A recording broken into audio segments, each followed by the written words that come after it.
Yeah, that one right there. Oh my gosh, I'm so sick of talking about this stupid administration. Stupid. Joe Biden is an idiot. He's the worst president the United States of America has ever had. We're not united anymore. That's a joke. That's laughable. And now they appointed Weiss as the special counsel for Hunter Biden. No, he's not biased. He's not, in Hunter's favor. No, not at all. Oh my gosh, what are we going to talk about today? We're going to talk about a smattering of stuff. I have a friend here in the States. She's a school teacher. And I was talking to her on the phone last night, telling her, she cannot believe how the dating scene has changed in America. And it's the truth. I've gone on and on about women in this country. They've gone on about how men are assholes and men are bad and men are this and men are deadbeats and men are violent and abusive and misogynistic and chauvinistic and whatever. But none of those women ever choose good men. They choose bad men. And then they lump or generalize all the male society into the one basket. I'm not a normal guy. There's no question about it. When I look at most men in this country, I can see why women would think a lot of men are a-holes. Most of them are. They got a cocky, machismo, need to be testosteronic complex going on. The problem with American society is everything needs to be compartmentalized in an easy to understand collective basket. For example, oh, do you have a dog? Oh, you don't have a dog? Do you have kids? Oh, you don't have kids? Do you go to church or you don't go to church? Are you married? Are you single? Are you gay? Are you straight? Are you Democrat? Are you Republican? It's either or. It's either or. It's either or. What happens if you're right in between the two on just about everything? What if you're not any of those?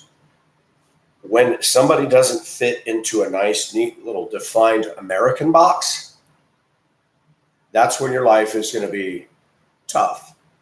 You're going to be alone, misunderstood, talked about, judged, backstabbed, backbitten, on and on it goes. The gossip carousel will spin all day about moi.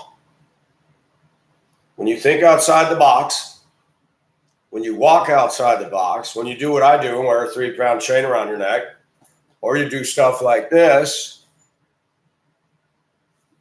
if they can't put you in a box, it blows the circuitry. What's this? He must be gay. What if I want to be sexy as a man? Why is it only women can show their shoulder and we can't? What if I like my nipples? You see, American society is divvied up into this or that. Now you stop and think about that. Watch a woman go into an American grocery store, and what do you see her do? Watch Pacific Ocean tsunami go into a grocery store, and everybody's like, oh my gosh, this thing just blew in the door and blew right out the store. I grab the shopping cart and I cruise through the aisles at a very high rate of speed. I don't hit anybody, but everybody, most women are sitting there looking and doing comparison shopping. Let's see here. Let's do this. Let's see. Is it this or is it this? Isn't that cute? The little bear honey. What is it? We're gonna sit there and stare at this for an hour in the aisle. Let's see. And you see women and they're sitting there. Oh, man, it's 99 cents. Throw the damn thing in a cart and be done with it. And me, I don't do that. I know what I want. I open the doors to the freezer, grab the mixed veggies, throw them in the cart. I grab the eggs. I don't throw them in the cart, but I set them in there. And I get to the store. Lingering in the store is a good way to blow your money. Get what you need. Get out of there. Just watching the way men and women process things and do things is a study unto itself. working with women in close confines 12 hours a day is a real test of your mental, your patience, and your inner everything. When you work in close proximity to some women, you find yourself at the end of the day clawing to get out. You can't wait for the clock to say the time it needs to say so you can go DoorDash. And I love women. I love them too much. Most of them don't love me. That's okay. I don't care if American women don't love me. I do not care, Sam I am. The sad thing is, I could go overseas.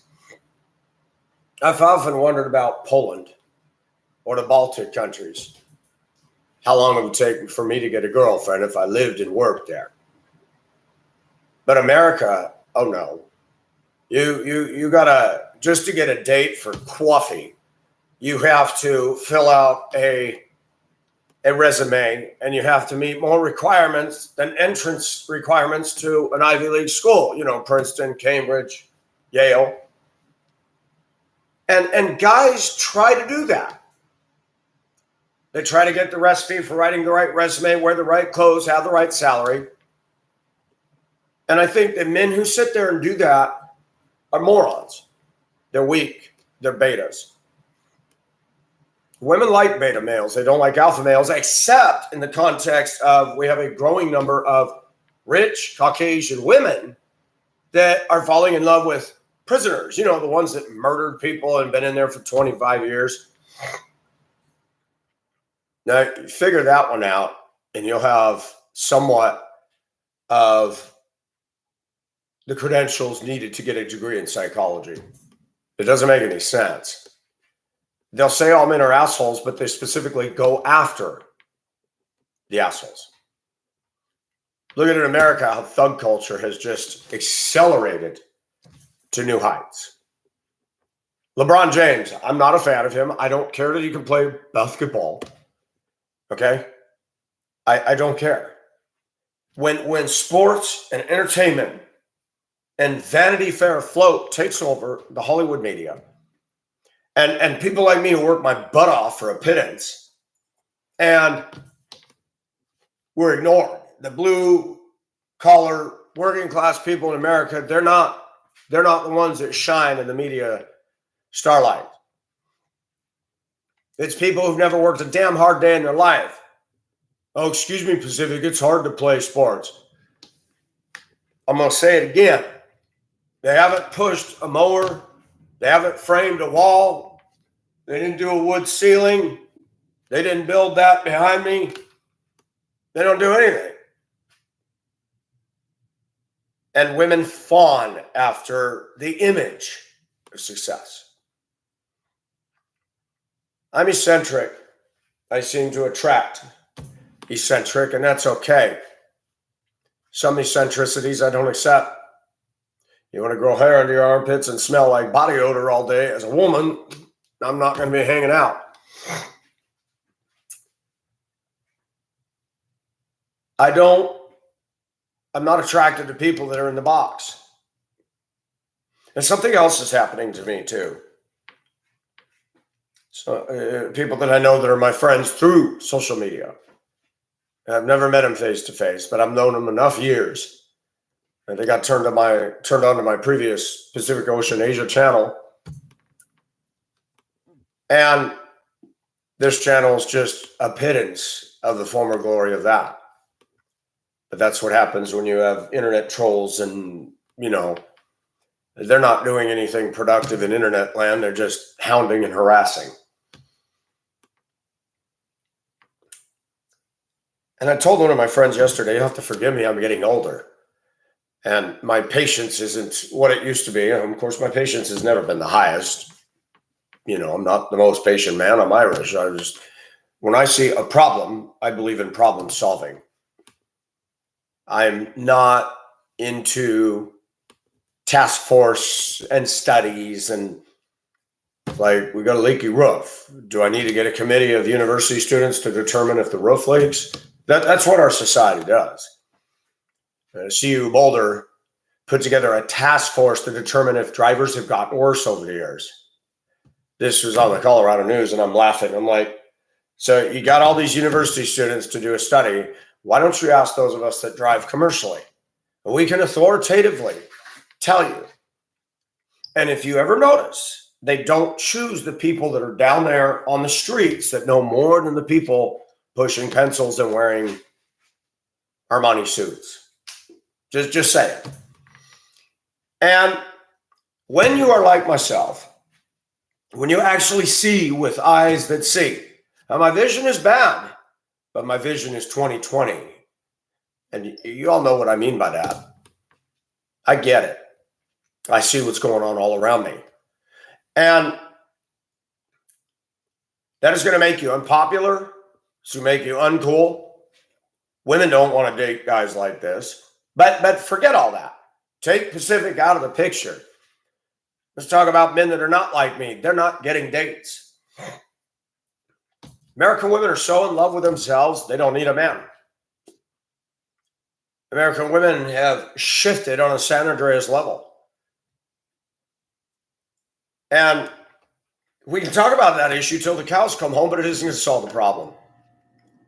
Just like Fox News is talking about the investigation into Hunter Biden. It's like, you guys can come out with smoking gun evidence, but guess what? The people that are supposed to prosecute all that, they're not going to do anything.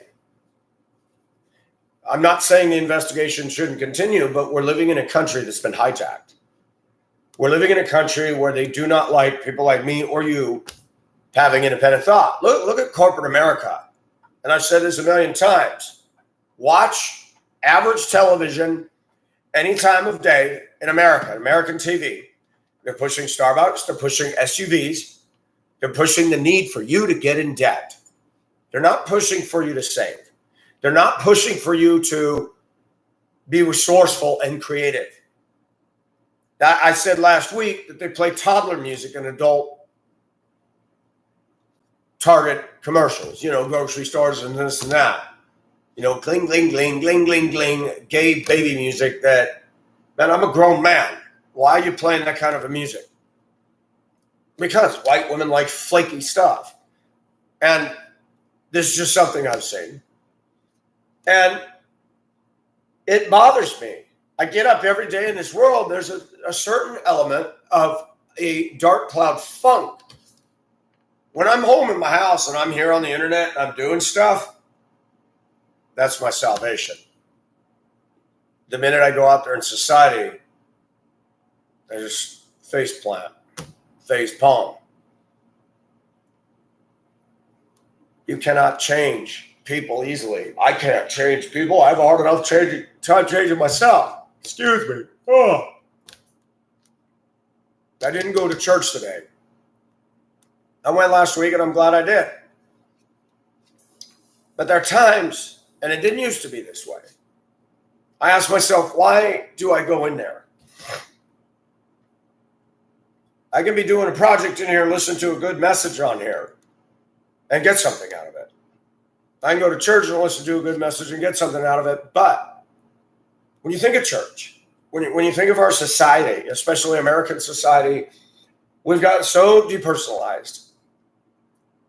And I don't understand why people on Sunday morning play dress up just to do a dog and pony show, to go into church, play with their phones, look around at everybody, and then they get in their cars and think they've done their religious obligations.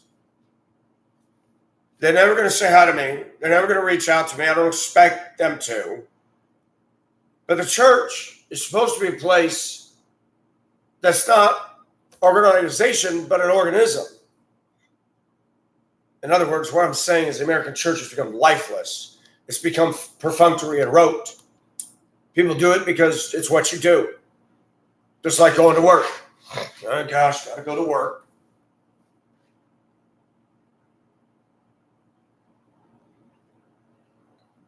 What does a man have to look forward to in American society that's not married, that's never going to be rich, works hard, doesn't have a girlfriend? What does he look forward to?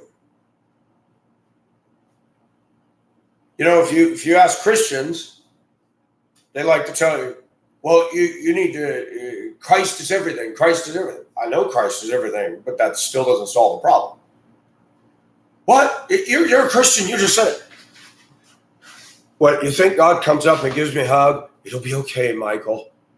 No, he doesn't. God exists. God rules. That's right. Lost.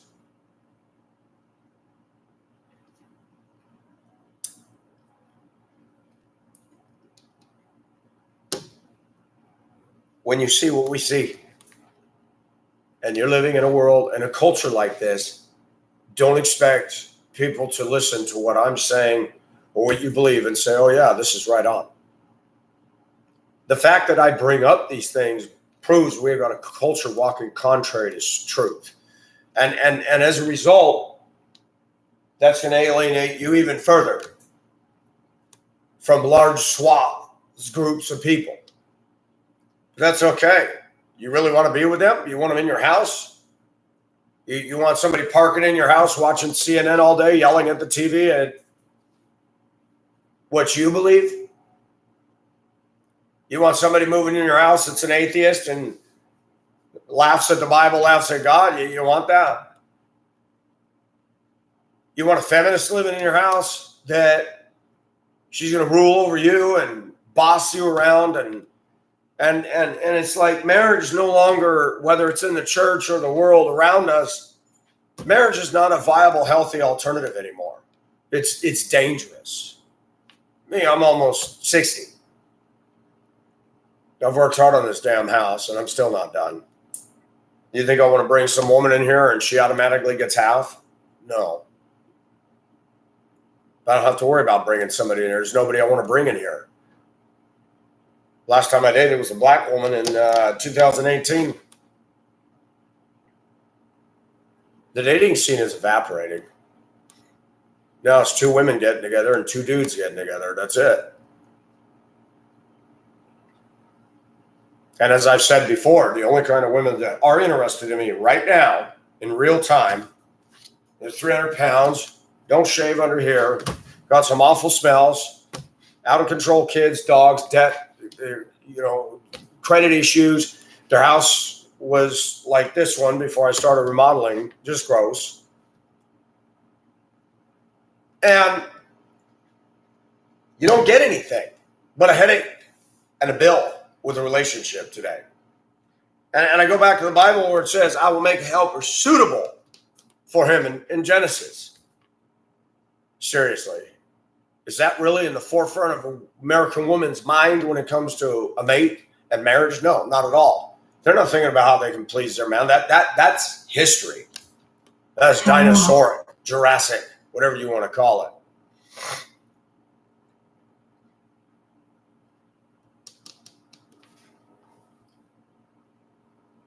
Now you can have friends with benefits. And I told a woman friend of mine yesterday on the phone, we had quite a lengthy conversation. I said, it's funny, you go to churches. Every pastor I know in America is always beating up on men, always scolding men for lust. Men, you need to be involved with the kids. Men, you need to do this. Men, why are you never speaking to the females? Why is there this assumed mentality that females are without sin? That's ridiculous. That women look at us like an ATM or look at us what we can do for them. It's like, it's the other way around, babe. It's the other way around. And you're living in a modern society that does not accept God's absolutes. They categorically reject them.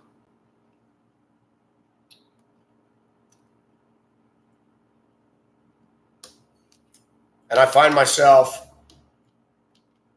when people are talking about the struggle that they're having with something, I told a young man yesterday, I said, got a relative that believes in socialism, doesn't want to get his driver's license, but yet expects everybody to give him a ride to work, isn't paying rent, while he's living with his sister or whatever. My friend says, I really need to talk to him and The family doesn't want to do anything because they're afraid he'll go move in a cardboard box under a bridge. And I said, that's exactly what he needs to do.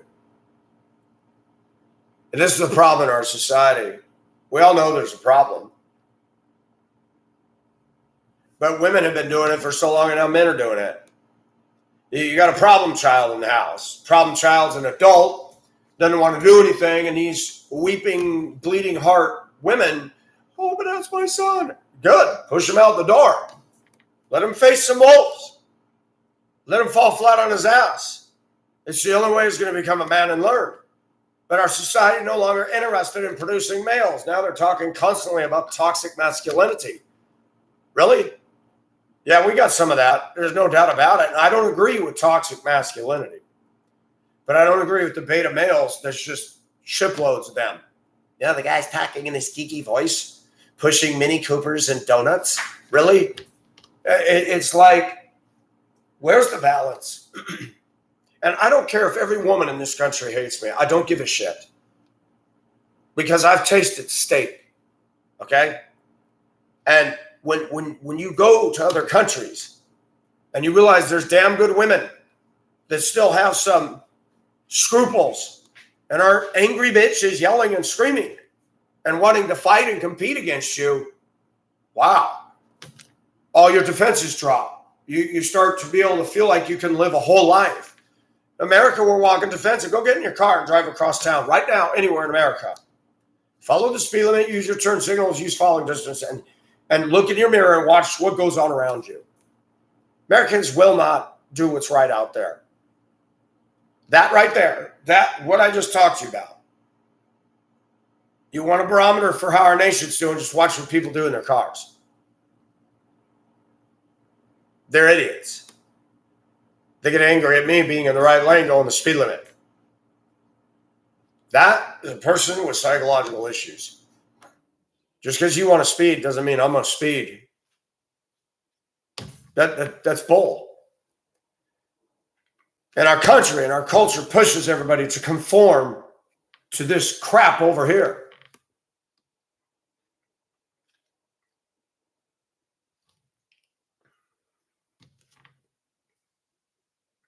I've come to the conclusion a lot of white women have mental issues. They talk freely about us. It's past time for us to talk about them. White women suffer more with depression, bipolar disorders, schizophrenia, and all kinds of things than probably any other ethnic group of women, including Asia and Africa, at all. I don't know why that is, but I see it. It's like I said before, back in the 80s when you had the old DOS system computers with the green screen print, you couldn't do much with those. Now then they came out with the Macintosh, which was all colorful. Still never understood how to work those either. But then you got Windows. And the computer, all of us are addicted to the damn thing. You go to work, you got to check your company email. You want to check your pay stub, you got to go online. Everything is online. I hate it. I don't like it. Our world is pushing us to be rounded up in the same funnel so they can put the squeeze on us. That's where we're headed. And I use online because I don't have a voice in this kind of a community where I live. 57% black, a lot of ghetto acting behavior here, a lot of crime, a lot of black on black murder here. Not a lot to look forward to in this area. Not a lot to look forward to. I didn't even go to the nightclub last night for the simple reason that there's people who want to come up and talk to me. Oh, I'm going to go get high. I just have no interest in that kind of discussion. Something is changing. There's no doubt about it. And I told my friend in another part of the country, I said, you need to tell your nephew to get his shit together. And everybody needs to stop stepping around.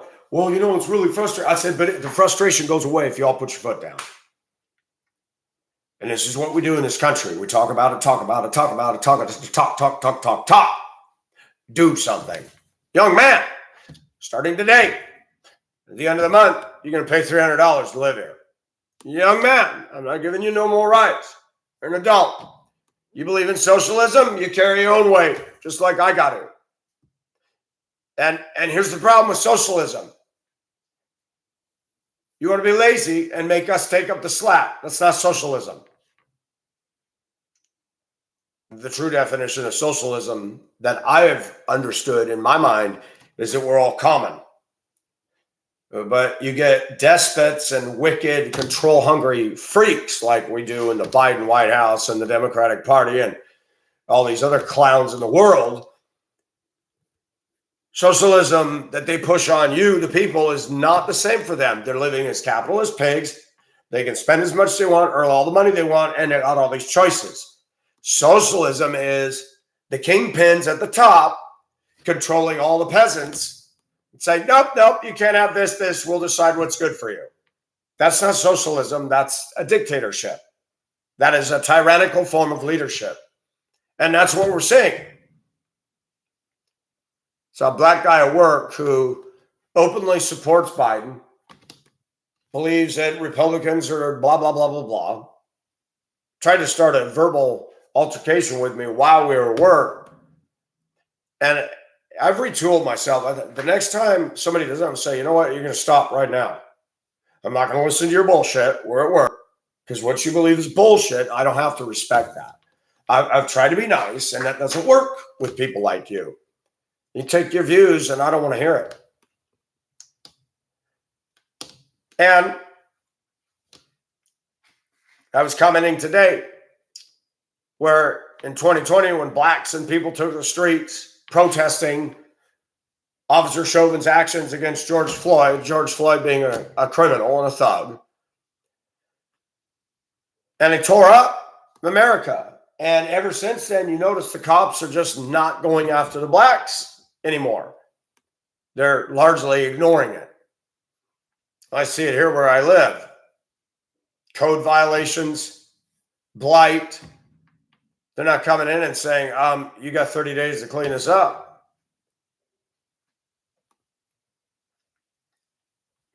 They don't.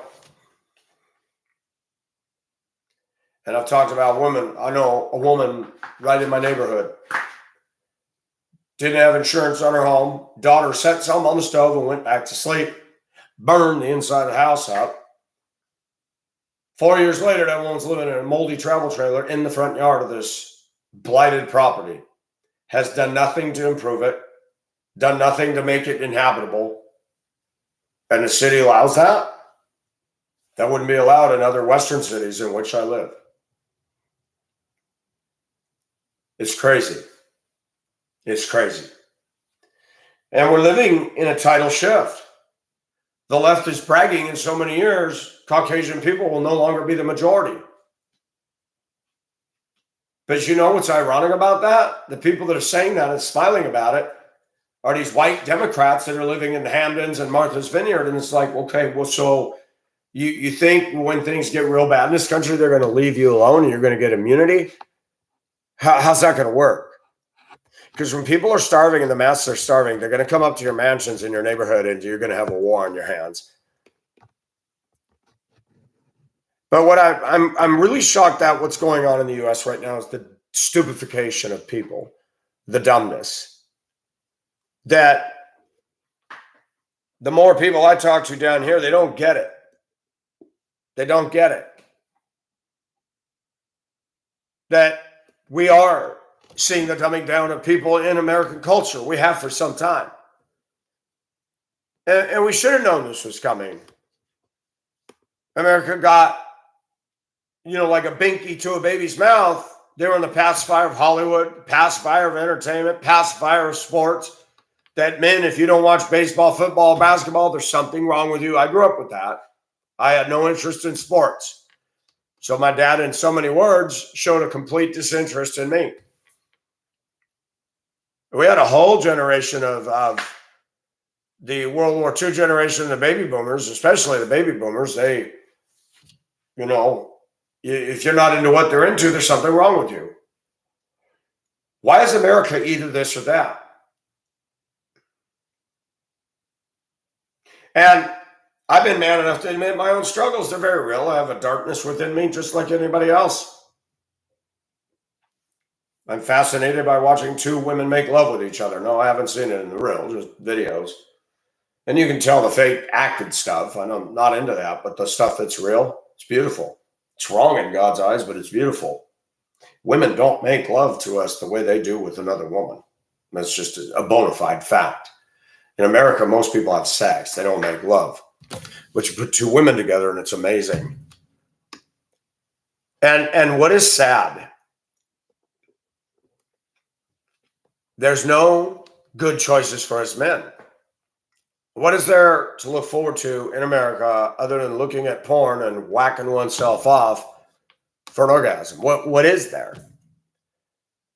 You know, you try to build a retirement account. You like in the case of me working on this house, and I watch our government. It's very unsteady, unstable, and you think, how long am I going to be able to do this before they wreck that too? And you want somebody to go through life with. You want somebody to go through life with. Now, I've lived alone for a while, and I'll tell you what, I wouldn't just let anybody move on in. Wouldn't do it. Women in America bring more trouble and trauma and stress this generation, this time, day and age, and it's not worth it. It's very rare to meet a woman where you both have peace, passion. You can't wait to see each other. That's a rare thing in this culture. And it wasn't until I lived in Hong Kong and I realized that was the first time I made love. And unfortunately, I went after a girl who had lived her life watching American Hollywood. And Hollywood is an effective teacher. It turns girls into immature little middle school girls that think that they can have their little velvet pillow and be handed bonbons all day. Hollywood is highly destructive. And they're talking about Hollywood being on strike or something. I'm like, who cares?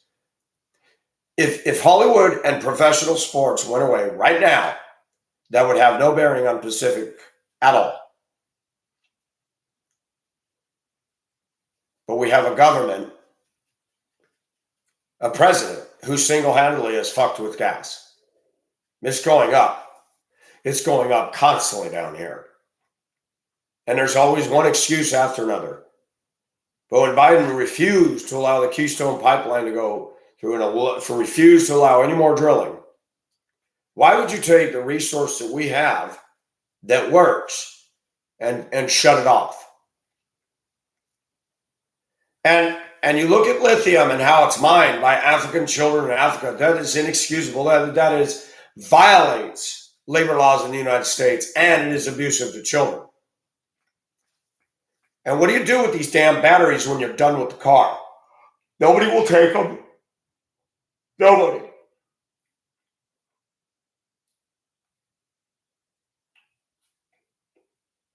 The Democrats in America are nothing more than Kim Jong-un squared.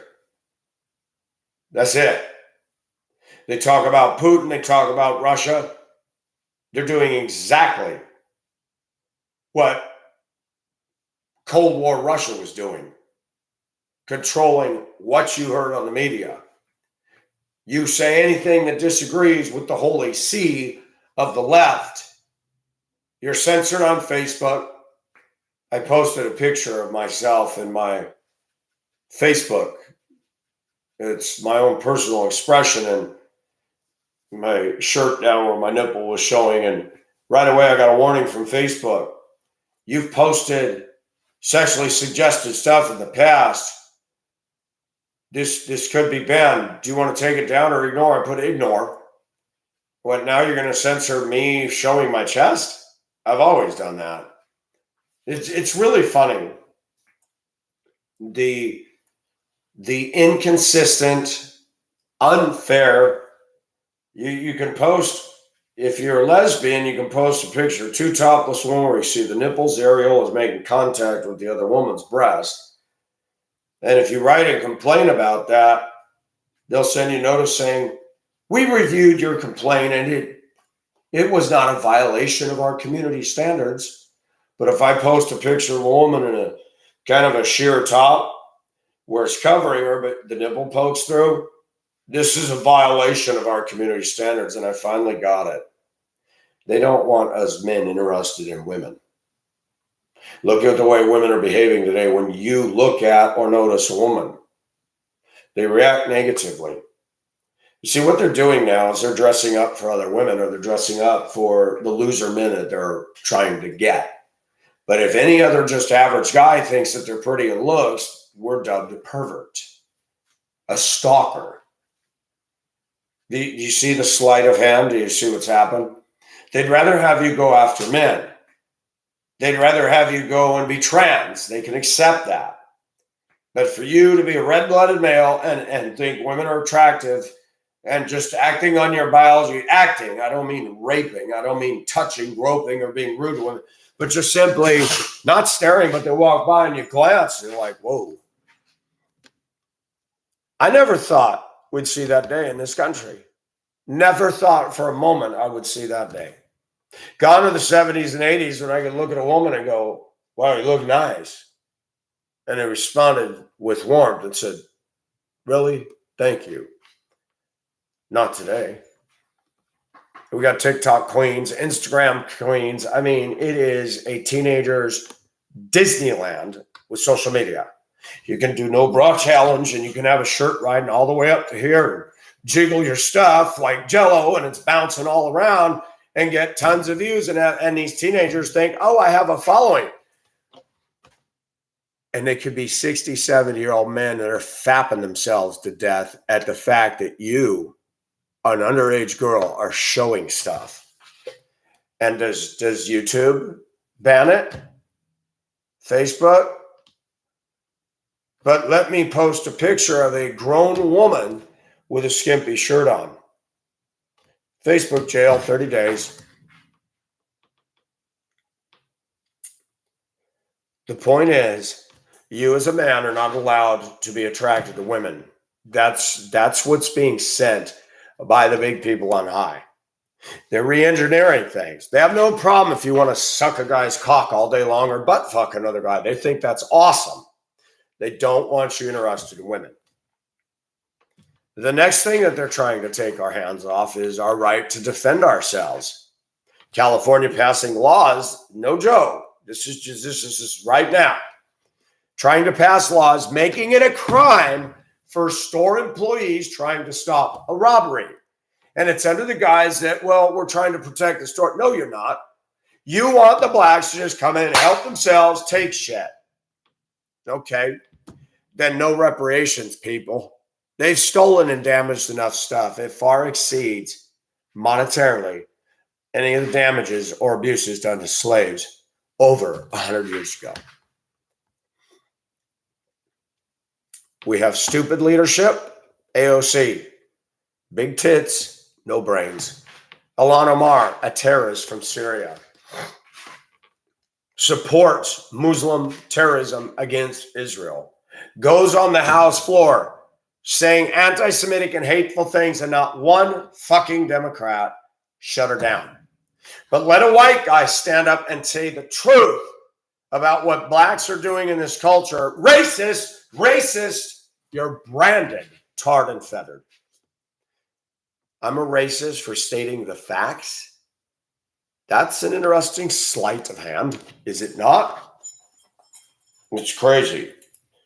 I have my belt loosened, and no, I don't have my shorts down, but sometimes my belt's tight. My weight keeps fluctuating. I got a bit of a belly because I'm eating too much rice. So even with my little shorts that I wear in the house, got to wear this frayed, raggedy belt. You know what? I'd love to be filthy rich because I would continue doing what I do now. I wouldn't buy the Armani suits. I wouldn't try to impress women. You either like me or you don't. Why is it that on American dating sites, whether it's Cupid, whether it's Plenty of Sharks, whether it's Bazoo, and all these different eHarmony, and I stopped in 2015. I stopped doing the dating sites. Those dating sites took me to Alabama for a week for a Puerto Rican woman, beautiful woman, one of the best looking women in America that I physical with, and her mother was nuts and cuckoo and bipolar, and yeah, wasn't going to work.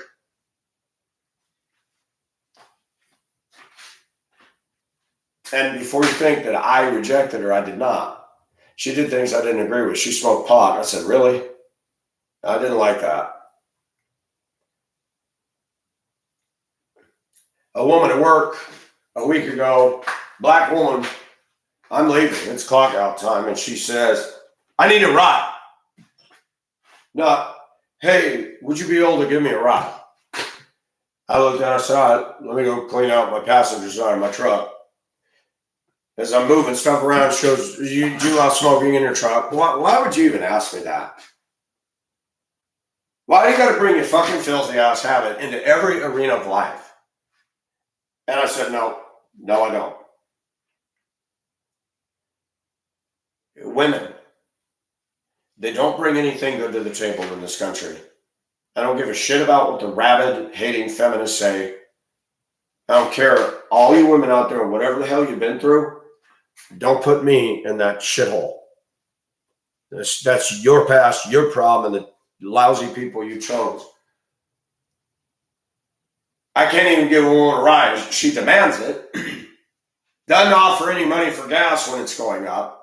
I'm going out of my way. She knows I'm going out of my way. I did it once. That'll be the only time I do it. And she's going to ask if if it's okay to smoke. I mean, I'm glad she did that instead of just lighting up. Why would you even ask me? Why? Why would you even do that? And yes, I eat on my video productions.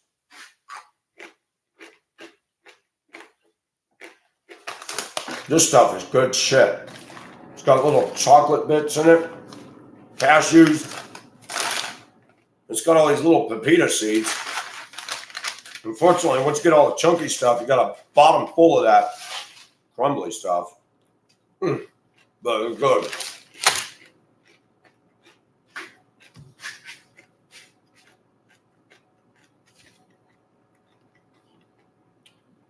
As I get older, as my eyesight is changing, my hearing's changing, my body's changing. I'm starting to get some, old man stuff is showing up. White hair showing up under here. I'm going to lament the day my hair is no longer red. I've done better than most males my age. I've done better than most women 20 years younger than me. And when you got women today in our society that are laughing at me because of my hair, whatever, and I look at them and I go, let me see what you look like when you're 57 years old. And we'll do a side-by-side comparison. And I see most American women as rebellious as hell. They're going to do what they want. You notice it when you're out in society. You're carrying a bunch of heavy shit in a business, walking down an aisle. They don't move to the left or the right. They don't, or you go out the door and they just barge. Women are not nice in this culture. And you add up all their addictions. They have to have a cat. They have to have a dog. They got to smoke their pot. They got to smoke their cigarette. They got to get drunk. Then they got to have a Netflix and a cable bill, which is now $250 a month, depending on the package you get. And they're going to move into your house, and you got to accept all these things about them. They don't have to change for you at all. But men have been forced, browbeaten, and pushed back for decades now. You want that woman, you got to do what she wants. Therefore, denying your exclusive authority. Why have we done this? What has it accomplished for our good? Nothing. Nothing. The divorce courts are full of men who've had their bank accounts destroyed. They're angry and they're bitter. child support. Women to make $100,000 a year and a man's got to pay $1,000 a month. Why? She's got more than enough money to take care of that kid. Why are they punishing the men in the American justice system? Why is it when a woman calls the police and says that she was beaten, that the police automatically take her side even though there's no marks?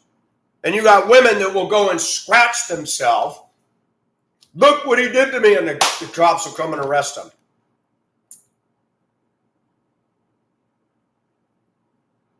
It's crazy.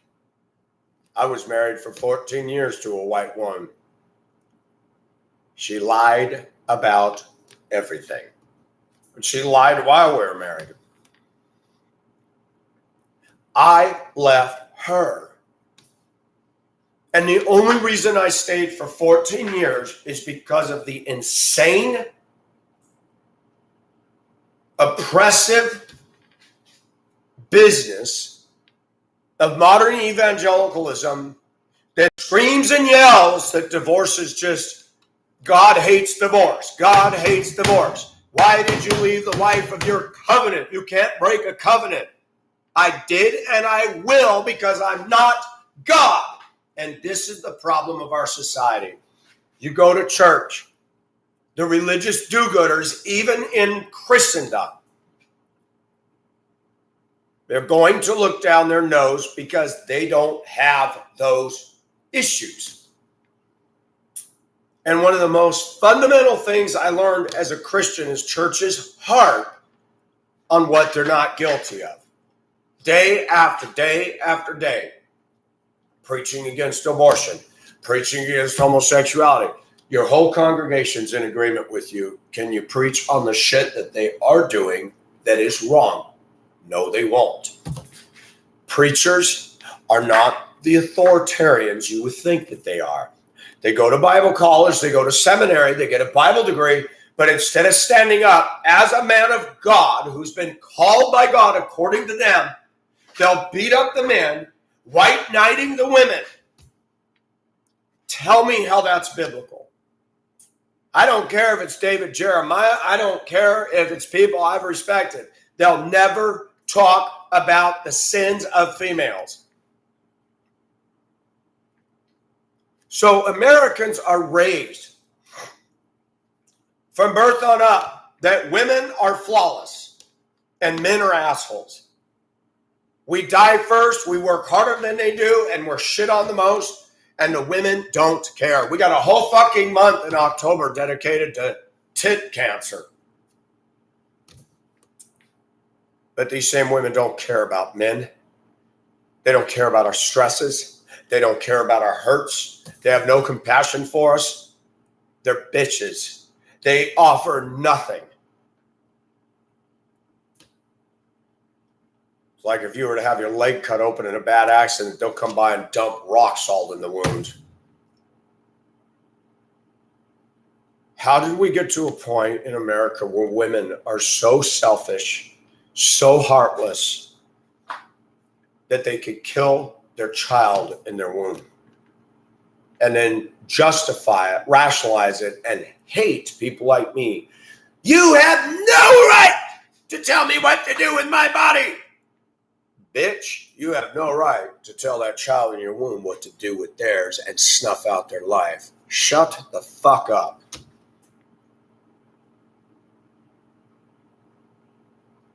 My language is crass. I don't like feminism. It is a cancer. Look at all this trans shit that's going on in the media.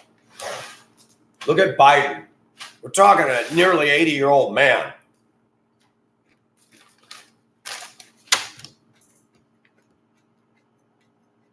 We got a country that's going down the sewer, and his big thing is pushing for trans rights. So I have a video on YouTube showing ugly white guys and girls wanting to be trans, screaming and yelling with vitriol and hatred about trans rights. But boy, this is a beautiful group of people to be around.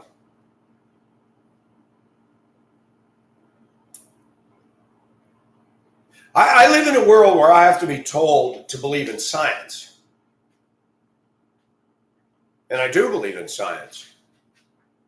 Not the science of the left, but I believe God created Adam and Eve. I believe sexuality is not cut and dried. I don't believe anybody's born gay or lesbian or trans.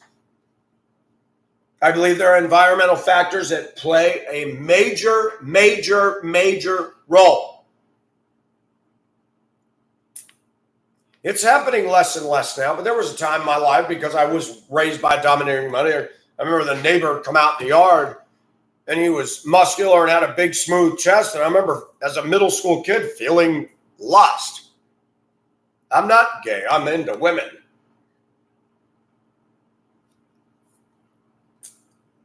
I actually have more understanding about women. Cosmopolitan magazine admitted that they were grooming women a long time ago. When you see men magazines, before all this gay stuff started, do you ever see a guy with his shirt off and another guy with his shirt off with his hands on his shoulder leaning into him? But you see women doing it all the time. Women are more sexually fluid than men. Them wanting to play with each other's hair and leaning up and giggling at stupid shit. Women have had a lesbian tendency for a long damn time. And we failed to see it. Our society is beating up on us from a church level, from a public school level. The black community's blaming everything on white males. Not all the black community, but many within it in America.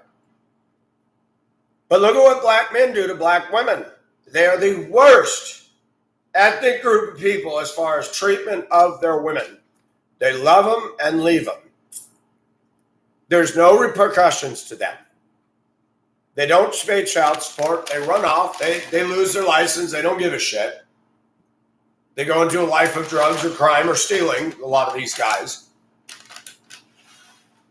And to listen to black, overweight women living on Section 8 housing, screaming about all the racism out there, and I look at her and say, your kids don't have white in them at all, so they were produced by the black man that's no longer with you. Can you tell me what I have to do with your present state? Not a damn fucking thing.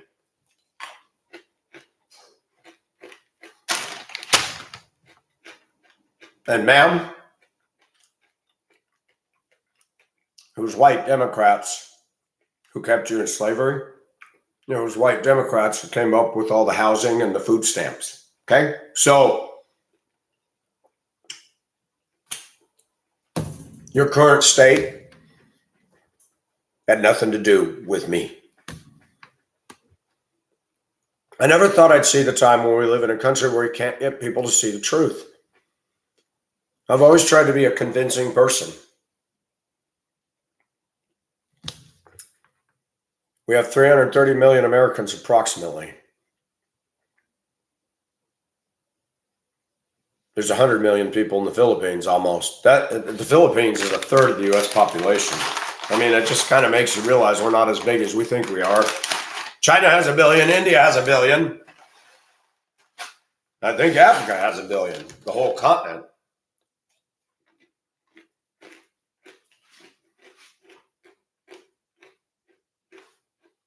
If you think about it,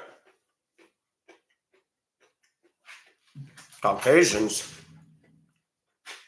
are a minority on a global level.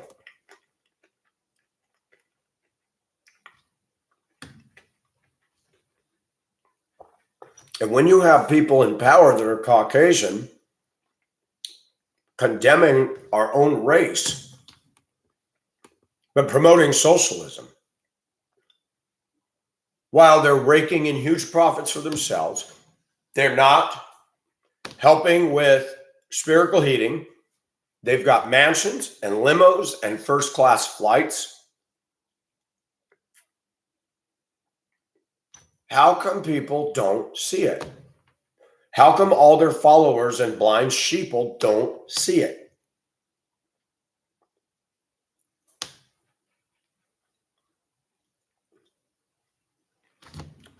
I need church, but I don't need it the way it is today.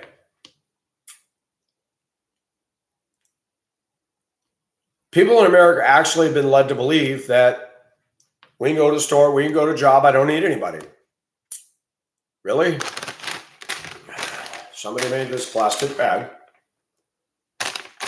Somebody made the stuff. Somebody ran the machine that dumped it in there. Some truck driver drove it. Some store stalker put it on the shelf. And somebody rang your ass up. You don't need people, huh? How many people are involved in just this shit? I cry bullshit. We need people. But what's happened now is we no longer give a shit. Because people don't think about those steps. They don't think about this. They don't think about anything much anymore. Those kinds of people, the ones that vote for leftists. But people were not made as an end to themselves. People were made in the shape of a cross. We're supposed to be vertical, us to God, and horizontal with others. And what you have today is a whole generation of Generation Z, and yes, some Xers and Yers that are growing up on TikTok. They think they're so damn important. They got a false sense of worth. And what many of these teen girl TikTok artists don't realize, they don't know who's following them. Anybody can make an account and throw a picture up there, and it could be a 65-year-old man who's jacking off to every TikTok video he watches. But it doesn't matter. Just the fact that our administration under Trump said that TikTok was being used as a Trojan horse to spy on us, and the teens are hooked. You're never going to get them off of there. And teen girls today feel like their contribution is to do 9,000 videos. They're not talking about stuff like I am. They're singing. Some of them are poor, pathetic sounding singers. They wear a skimpy little shirt. Nobody's listening to the song they're singing. They're looking for the nipple sticking out. That's it. We're raising a generation of useless people that think they're all that on a stick.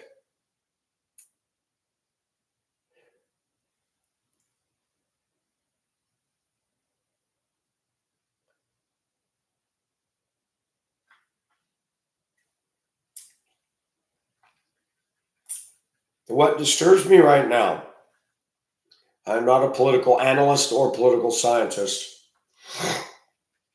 but basic common sense tells me you listen to Fox News, you listen to conservatives. Oh, we're coming up with it. So what? What are you doing to stop this? Nothing.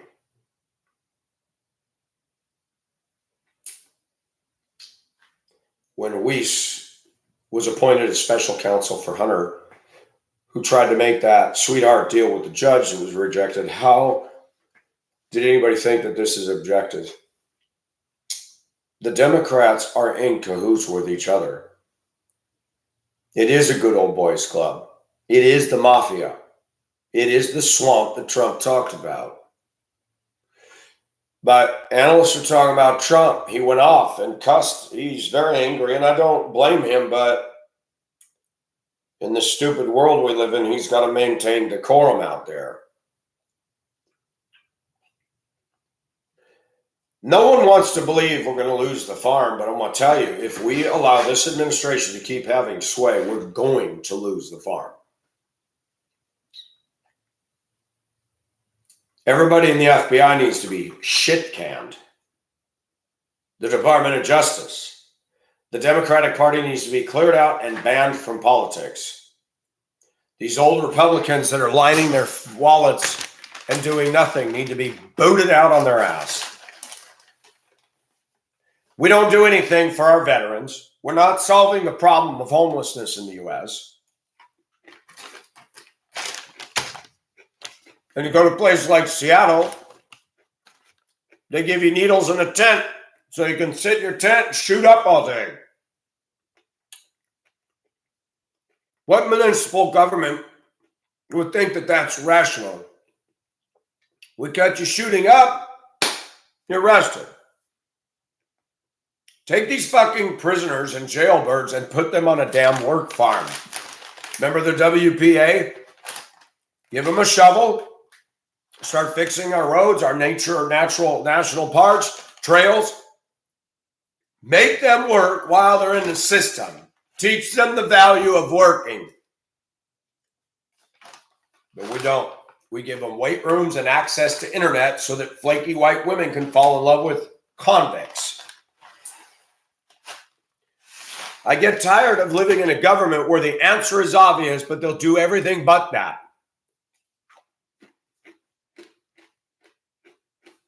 Joe Biden is an asshole.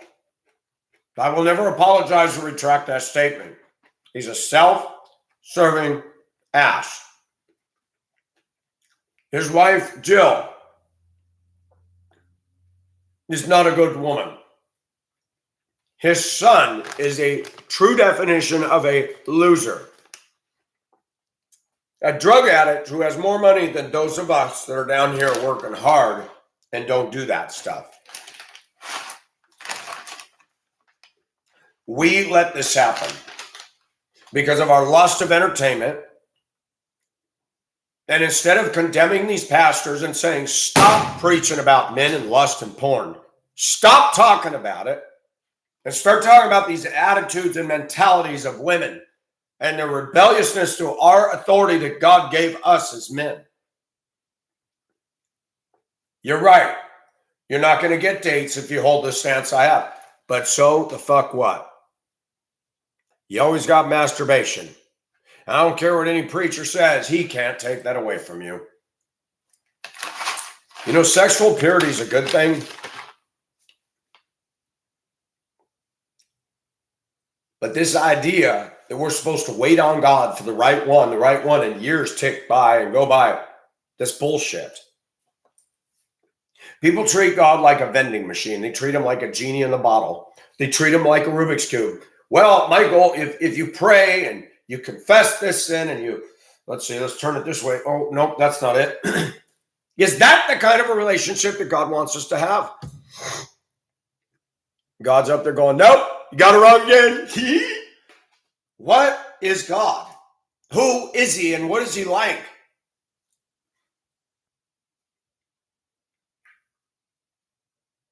The Bible says he who finds a wife obtains favor from the Lord. I was married.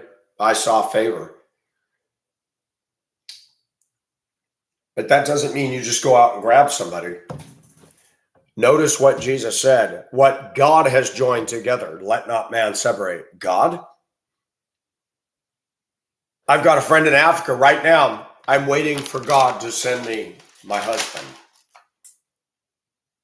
Oh. Isn't that interesting? All these women over there could just wait for us to show up. Is that right? Is that really right? We're supposed to pursue and chase them? Shouldn't it be the other way around? Oh, but it isn't in America anymore.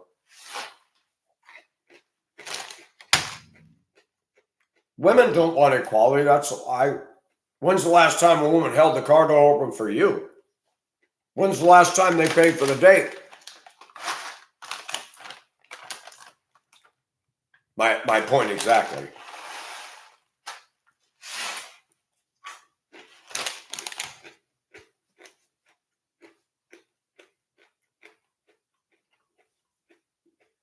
I remember years ago, the women in my own family upbringing were not stellar. Go over to Grandma and Grandpa's house in Arizona. They were 15 miles out of town, a small town, and Thanksgiving, Easter dinner, whatever. I'm in my 20s and you got to sit down and my mother is not pleasant to be around and to watch conversation. I don't agree with most of it. And you're trying to be polite and say, Dee Dee, this is good food. Thank you. Blah, blah, blah. And they'd all go out to the living room to bullshit. I went in the kitchen and started cleaning up shit. But nobody asked me. Nobody told me. And I heard somebody in the living room, where's Michael? I think he's in the kitchen. Somebody ran around the corner and said, oh my gosh, he's doing all the dishes. I said, well, Dee Dee fixes us a big meal. That's my way of saying thank you. But there was another hidden agenda for why I did it. I didn't have to sit in there and listen to the bullshit. I was serving both them and myself. You follow me? Because I'm not going to just eat and say, well, thanks for the food. Got to go. And I laid down something. My mother always talks shit about me. Grandma comes in, you didn't have to do that. I said, I know. But thank you for the dinner. It was good. You shouldn't have to clean all this up. And she shouldn't. The marriage today in America is a joke. I don't believe in this give and take shit. I believe in two draft horses pulling a stagecoach in unison together in tandem.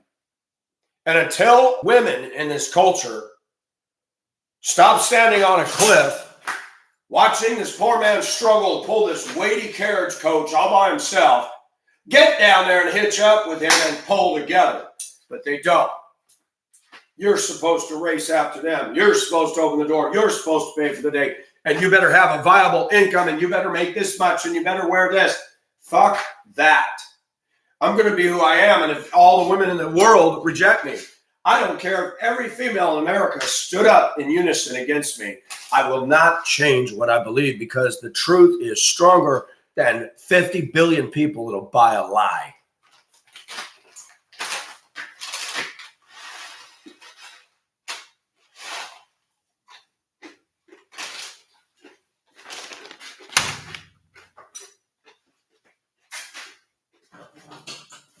Women wanted their freedom.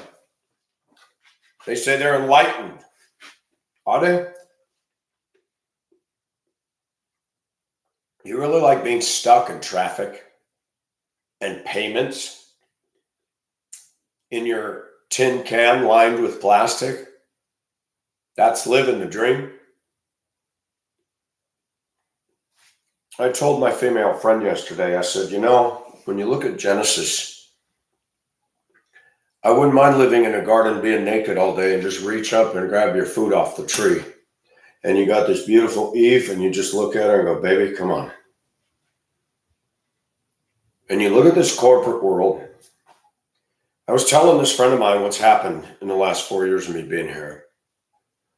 Making payment on a bills for a finger injury that 2 of them were sent to collections. Both of them through no fault of mine. I had auto payments. December 10th, the payment was made. December 13th, they throw it in collection. I'm like, what the hell? Then we had COVID, and then I got it. And then building materials went up. And then this happened. And then my truck went on the fritz. And then I was mowing my lawn.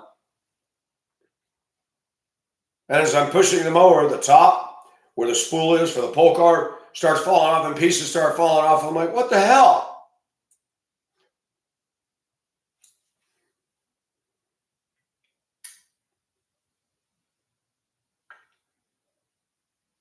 I told this woman, out of all the places I've lived in the country, it just seems like God is against me. But I have to be honest. Is he against me? Or if I look past my own circumstances and other people I know, was 2020 a year that all of us began to see those changes hit us all hard? I think so. And the enemy can have us believing that God is picking on us and God is displeased with us. And I'm sure he's displeased about certain things I think or do. In fact, I know it.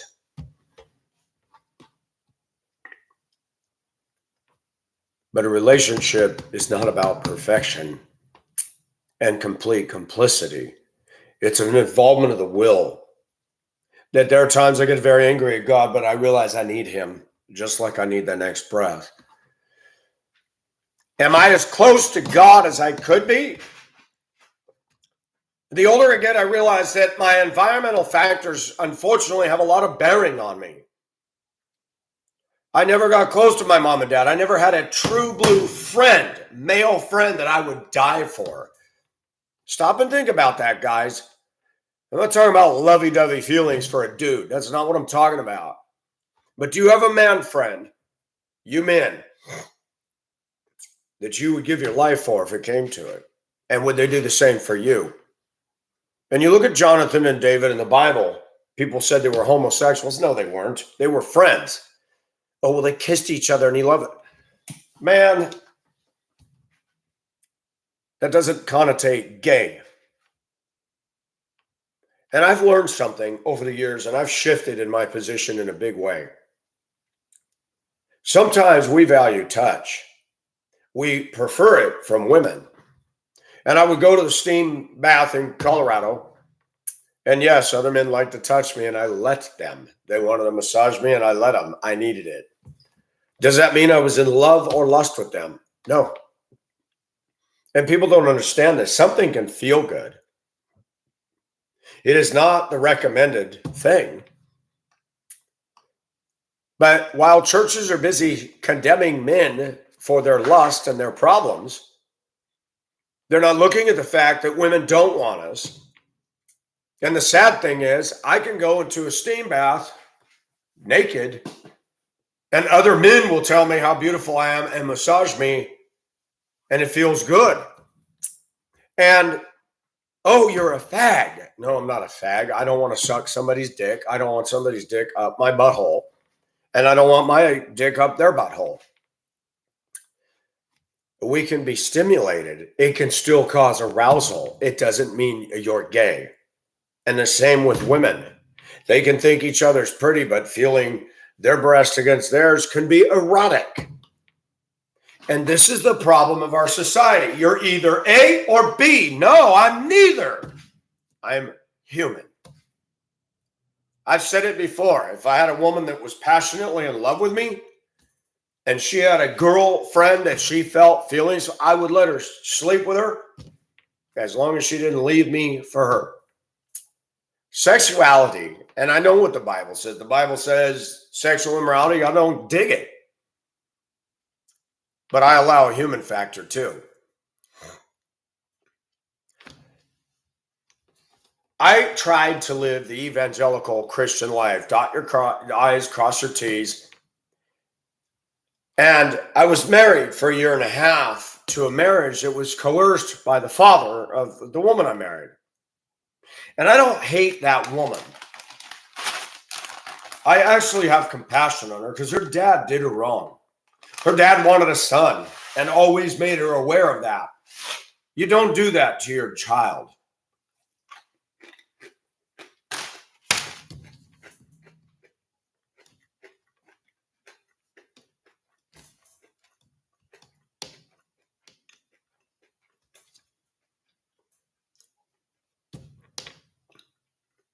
Unfortunately, any one of us is guilty. We go through something with somebody in the past, and it can be 20, 30 years later, and your thought will always go back to that awful moment.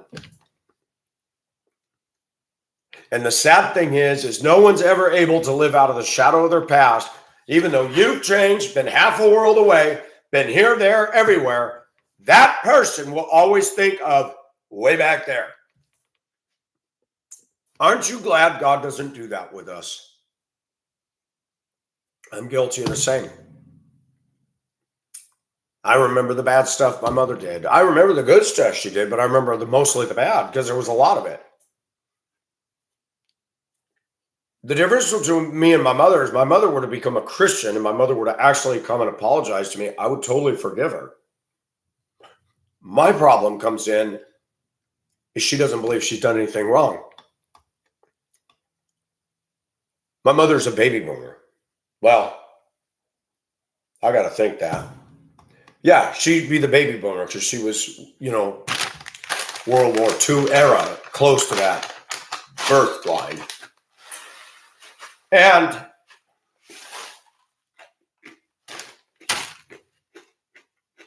I went through most of my life believing there's something wrong with me.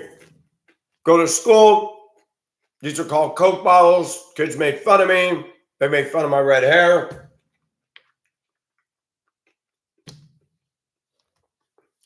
And you go to school thinking that you're just a big nothing.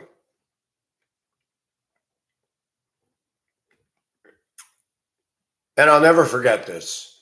I got to share this, especially on YouTube. It's so freeing to get on YouTube and say these kinds of things.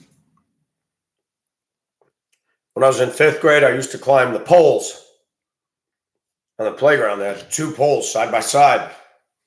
We used to have regular playground equipment, not this stupid, ugly plastic shit. We had big teeter-totters and rings and swings and monkey bars and all steel things. And yeah, if you weren't careful, you got hurt.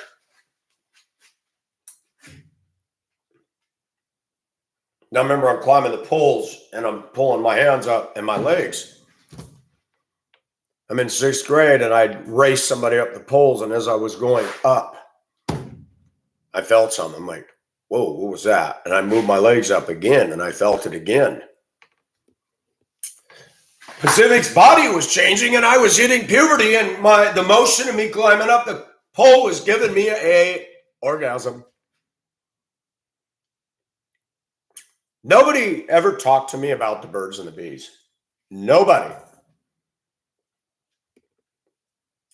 So when I lived in my dark world as a kid and people laughed at me in class and made fun of me, and the only people that hang out with me on the playground were the other kids that people said were losers. If your name wasn't Billy Leach or it wasn't this person or that person who was on the football team, isn't popularity a joke? You go back and you think of all the kids that everybody thought was cool back then. The fuck? And Billy would come up behind me. He was the son of one of the school teachers there. I never did a damn thing to this kid. But America feeds off of the weak. Let me say that again. America feeds off the weak. They like harassing, persecuting, bullying, terrorizing. Look at what our government's doing. Trying to make us weak. Take away our money, take away our guns, take away our free speech, run inflation up the flagpole. The Democratic Party is a fucking bully. And they use cute little terms like, we got to preserve the planet. Preserve the planet. The Democrats, go through. I did it with my friend.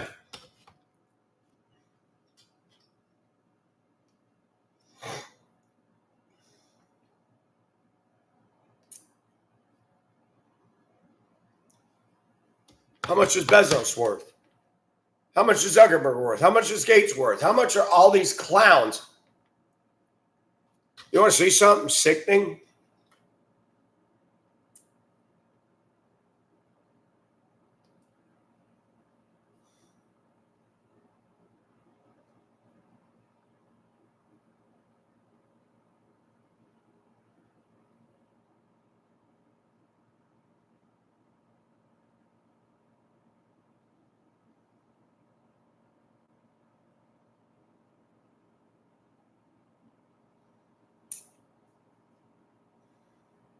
Hey Siri, how much is Cardi B worth? Cardi B's net worth was $30 million in 2021. That's not updated. I looked last night. Cardi B is worth $80 million. Her contribution to society.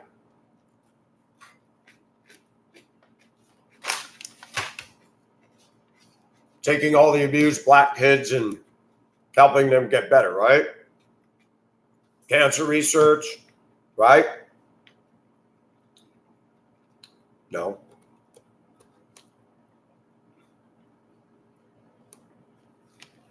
writing shit like this.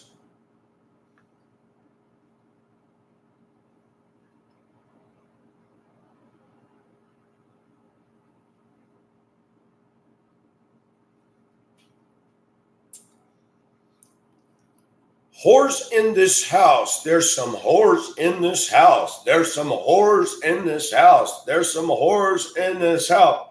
Hold up. I said certified freak 7 days a week. Wet ass pussy. Make that pull-out game weak. Woo. Ah. Cardi B is not sexy. She's not pretty. She's got a big giant VW butt trunk. She's got basketball-sized tits that look like beach balls up in there. And she thinks she's fucking Queen Latifah. But she's not the only one. All her sick, little, ignorant, anti-intellectual followers think that that's a diva. And what should scare the shit out of every American isn't the shit that's in the office, but it's all the voters that vote for the shit. If you're going to clean up the swamp, you got to do something about all these voters that have been raised on entertainment and feelings and ghetto. And you're not going to get through to this because that doesn't work with those kinds of people. I just said that. I will never apologize for that. Anybody who votes for the Democratic Party, the brain is not fully functioning. Any man that votes in Democrat leaders is denying his own manhood. I said that, and I will not apologize.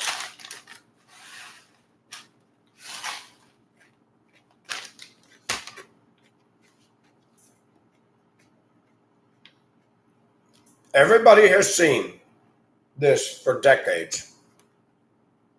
Democrats get in, global instability goes up, crime goes up, inflation goes up, and taxes go up. Biden gets in, all of that was squared and quantified and squared again. And the only people who don't see that are the voters of that cesspool of shit.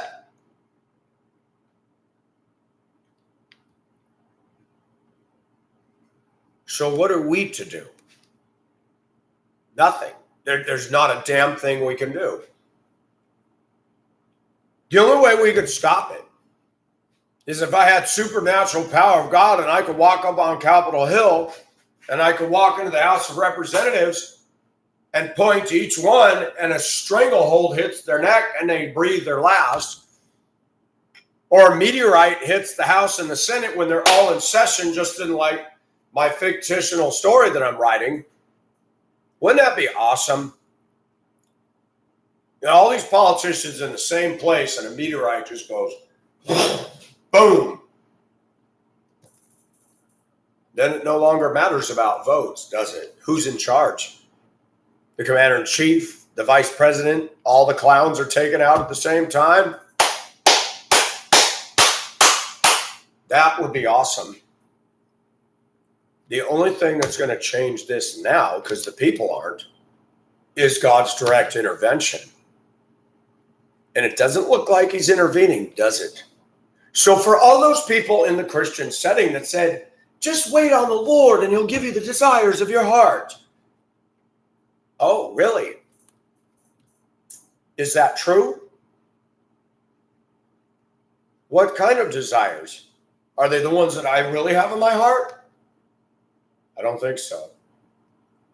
Because as I learn about the Christian faith and an understanding of biblical theology, our desires sometimes are in conflict with God.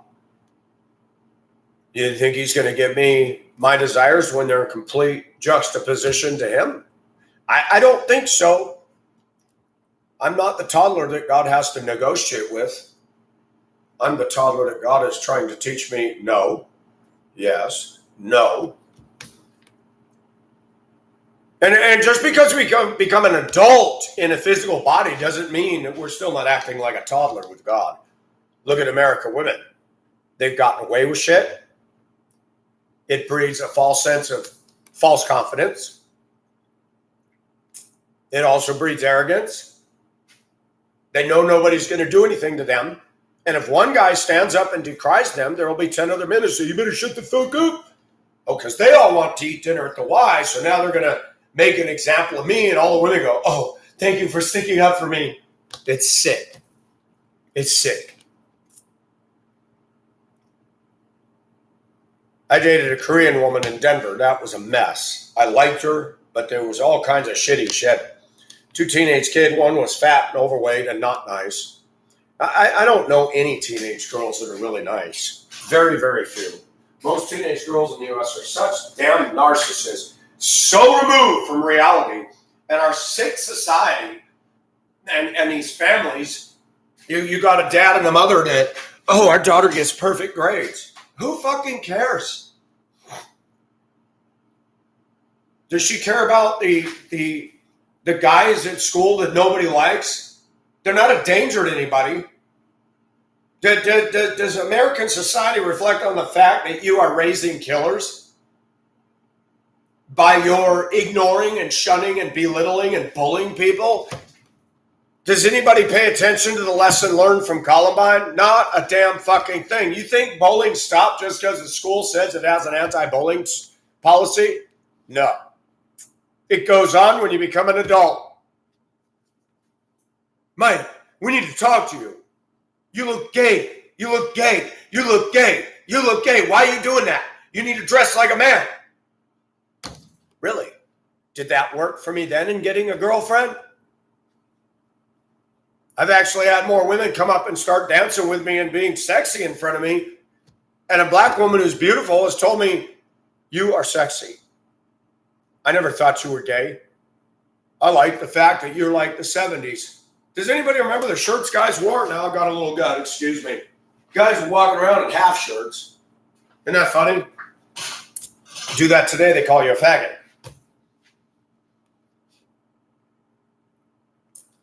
We are not allowed to be an individual. Now, if you want to get piercings and look like a freak show, you can go stand downtown Spokane and look like all the dregs out there waiting for a bus, and you start to go, am I safe down here waiting to get on the STA? Probably not.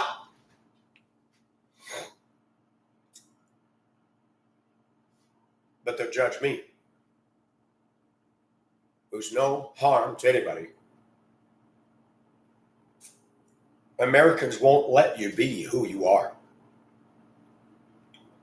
They'll let you be who you are, but you'll be isolated, and you better stay out of those mainstream areas.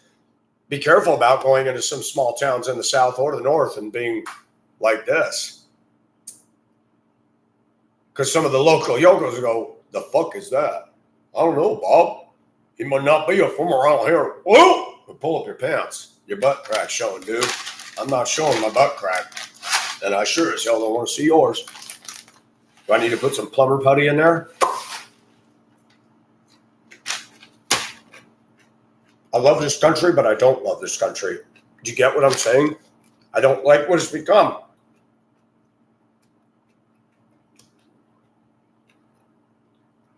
Going to church is like a movie. If you're an attractive, pretty lady, people will come up and greet you. If you look like me and you come in there, then no, I don't go in like this. This is my time. But I don't wear suits and ties and slacks and polished shoes.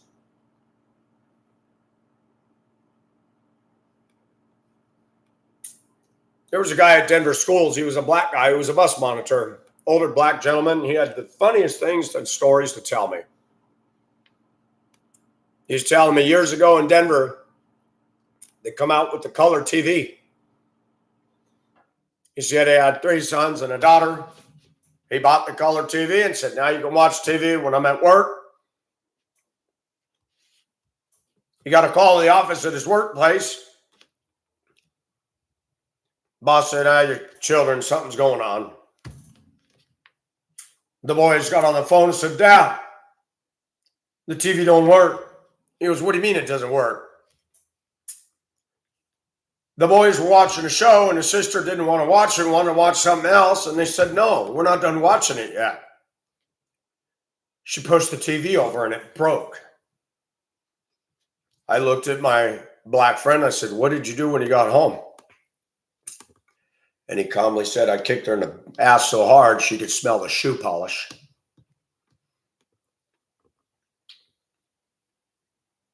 You say that today, these bleeding heart, shitty liberals, "Oh, that's abuse." Let me tell you something that's abuse. When I get on a fucking school bus and I'm conscientious and I'm running the route on time and I don't hit curbs and I go the speed limit and I drive safe and I take the fucking time to say good morning, none of them respond. High schoolers. They're going to smoke pot on my bus. They're going to run their mouth at me. And then when you got to tell somebody to move up because they're acting up and then they want to argue and show out in front of their friends.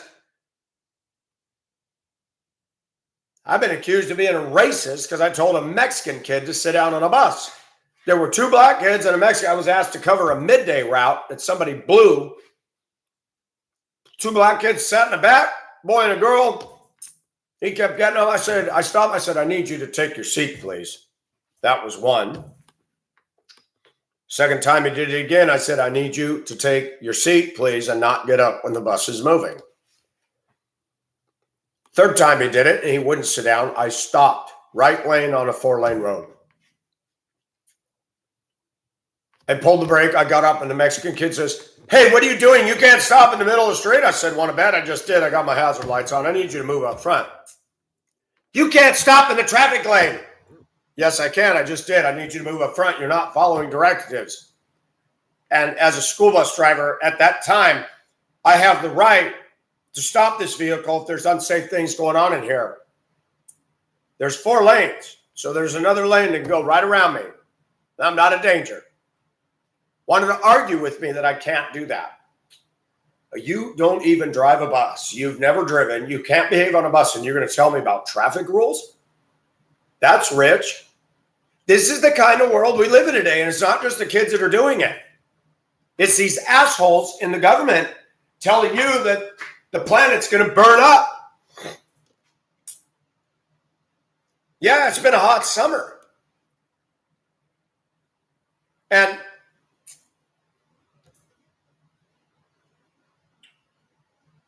did you hear Ilhan Omar? We had a hot day that set a record. She said it was the hottest in 120,000 years. Ilhan. Anti-Jewish, anti-Semitic, from the Middle East.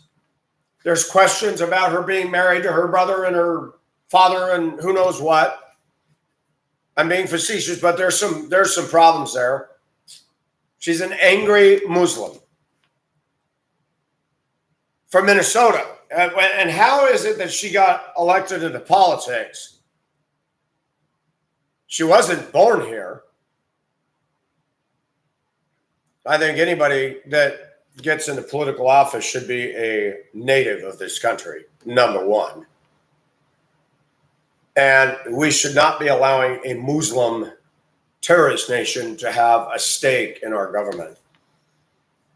But that's not going to fly with the leftists that want to open their pants for every crazy screwball to come in, but then tell you on TV that people like me are dangerous and racist and skinheads. Oh, yeah, skinheads, KKK. Huh? I look like a poster child for that, huh? Black guy at work the other day said, "I'm going to cut your hair." I turned around in my seat and said, "No, you're not. Don't even try." "You look like Jeffrey Dahmer." I said, "No, I don't look like Jeffrey Dahmer." Bullying still goes on. America doesn't do a thing about bullying. Get in your truck, get in your car, and watch people on the road bully you. If you won't go the speed they think you ought to go, they'll pass you on the shoulder, they'll pass you on the left in the no passing zone and flip you off as they're doing it. Well-adjusted Americans, right? I don't care what the hell is going on out there. I don't care if all the mainstream society is doing thus and so. It doesn't mean they're right. It doesn't mean they're cool. And it doesn't mean that they're going to stand before God and get rewarded for all of that. They're going to get in trouble. just as I'm going to get in trouble for anything I did that wasn't pleasing to God. And we live in a society where women are not interested in truth. They're interested in their feelings and promoting themselves. They look at men as something to be stepped on and used or despised altogether.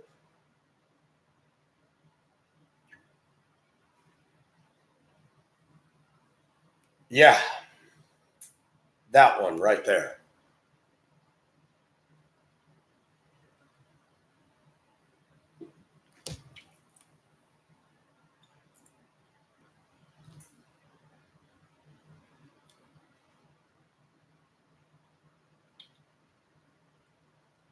I'm judged more harsh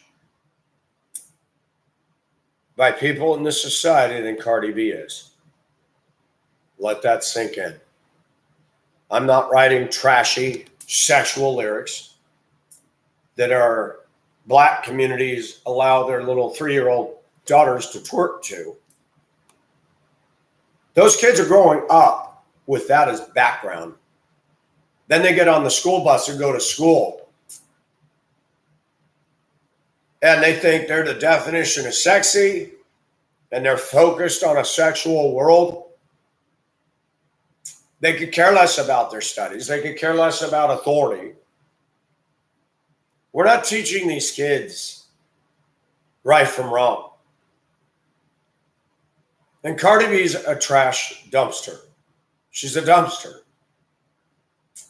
But when you have a following like she does, just like all these women that are TikTok queens, all these teen girls, I want to say, what, you're the only one with a pair of 2-inch titties? You're the only one out there? No, there's millions of you. You're a dime a million. And guess what's happening in Thailand and China? Guess what? TikTok's over there too. Now you got little petite Chinese and Japanese women going convulsing and doing their weird shit. And they got all these little boys and lesbian girls looking at them going, oh, you're so cool. You look retarded. You look retarded. You look retarded. I'm not talking about handicapped people. Retarded is not a word you should use for special needs people. Retarded goes to these teens, these women that are acting stupid on TikTok. And you listen to the commercials. You know, Google's another one. And by the way, when you check search engines and Siri and others, they all contradict each other constantly. Watch this. Hey, Siri, how much money does Google make every day? Okay, I found this on the web for how much money does Google make every day. Check it out.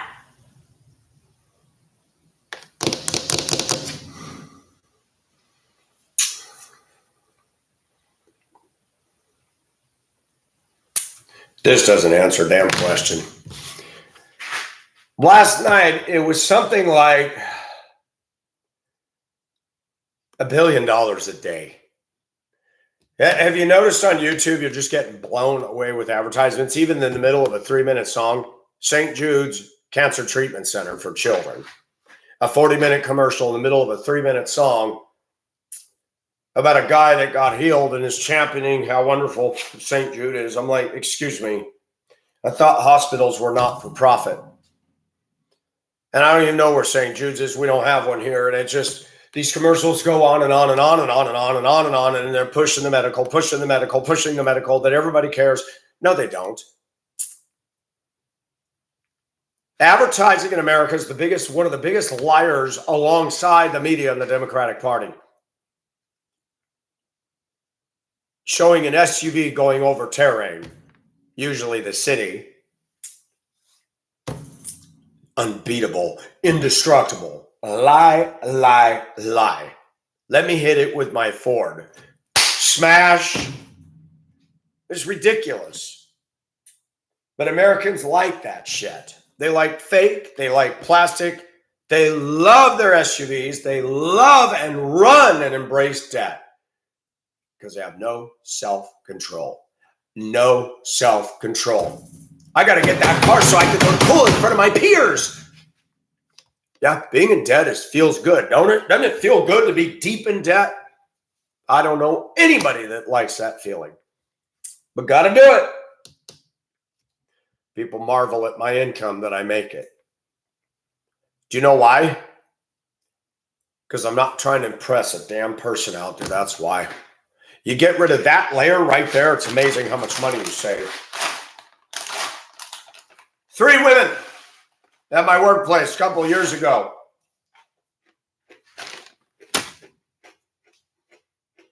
All 3 black. One doesn't shave under here. She's got a voice that's falling apart. It's all scratchy and gravelly like she smoked too much. Neither one of them are 10s as far as beauty. She's short and pudgy. The other one's taller. Aunt Spike or Aunt Sponge like James and Giant Peach. This is a conversation they had with me. Pacific, you got a girlfriend? Not yet. Why not? Working on my house, go to work, moved here. I don't really know anybody. Oh. When you have a girlfriend, you spend money on her? I said, yeah, I pay for the dates. No, that's not what we mean. Like if I was your girlfriend, I wanted $200 to go to the bar with my lady friends, would you give it to me? I said, no. Why not, Pacific? Don't you know you're supposed to? I said, no. Where does it say that?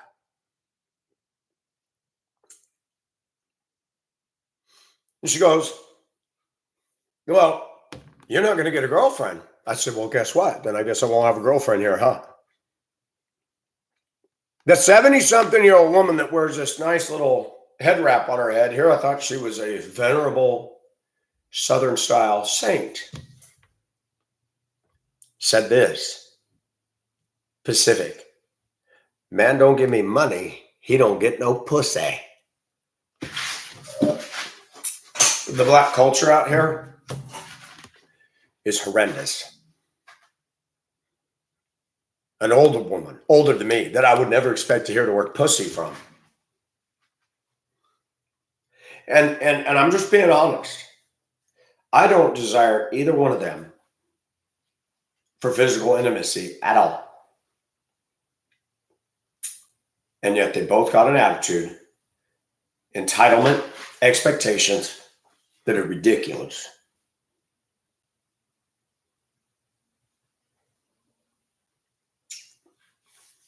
You think I'm going to come against that?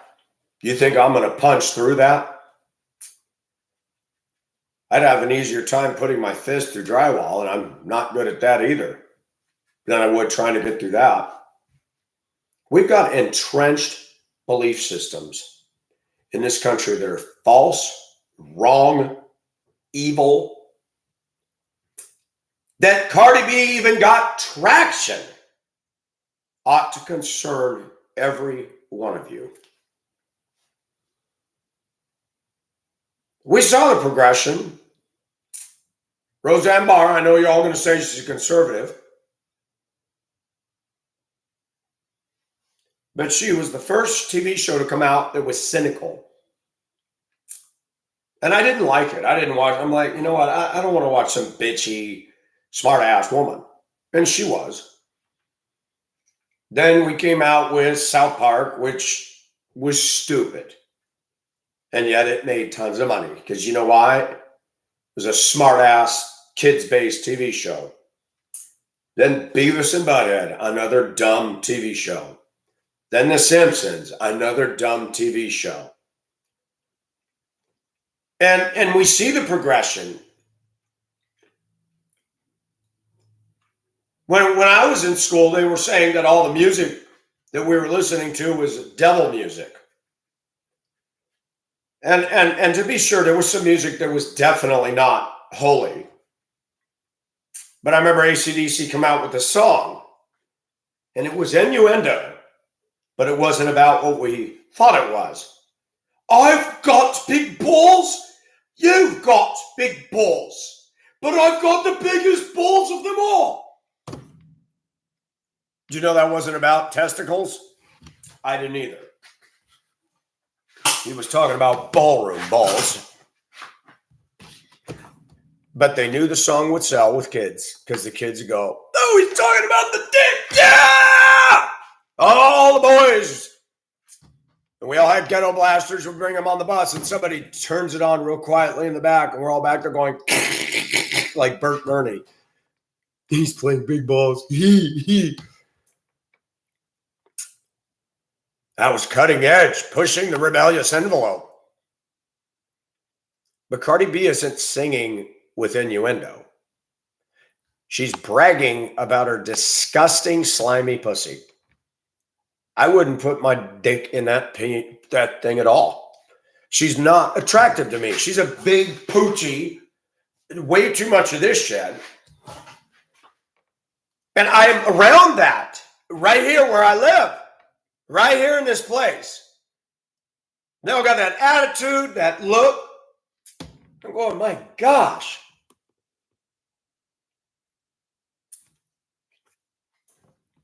It's amazing how people view themselves. When you got a fan base like that, it just inflates your ego where you can't walk in the door.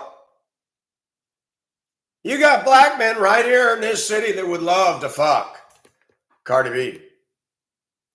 And I would be like, this way, folks. I'll show you the way. I'll hold the door open for you, but I ain't going in. Have at her. They don't make good choices down here, is what I'm saying. Well, that's your opinion. No, that's a fact. Anybody who would call that a find is digging in the dumpster.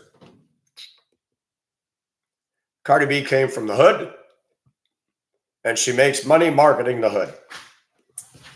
I'm supposed to be impressed with that. When are we going to realize that ethics are gone? When are we going to realize in America that people are promoting the devil and making big money? I don't care if every woman in the UK, Canada, Australia, and America hates my guts. They're wrong. And what I'm saying is truth. And I mentioned all those countries because they're white, entitlement mentality women. A lot of them. But you got a lot of black women like that and women that are Asian. But born here, you bring a woman from overseas here, they'll get corrupt in due time. Trust and believe. Our culture is full of churches. You can go to towns all across America. There's hundreds of churches in a small town. Is it changing things for the better? It never did, and it hasn't. Hollywood is more of a pulpit. Professional sports is more of a pulpit. Filth. I don't want to say sex. People like to get on the bandwagon in this anti-sexual stance. Well, you got here because somebody fucked somebody, so shut up. What we need to look at is how do you stop all this? It's too late. Churches don't even welcome anybody unless you're the who's who or you're hot looking. Or if you come in and you come in your big Silverado and 4 doors open up and your kids that are beautiful and you're beautiful and she's fine and he's a hunk and he's got this big construction business. But if you're me and you walk in, you don't get the welcome wagon. Churches are nothing more than cliques. They're trite. They're not reaching people anymore. No. Pastors are making massive salaries. I mean, look at this stuff. This is just unreal. What is David Jeremiah's net worth?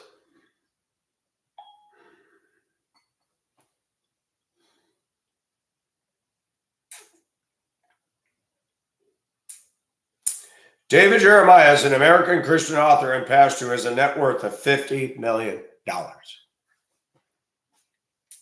Why do I have a problem with that? I like David Jeremiah's preaching, but is he worth $50 million? Hell no.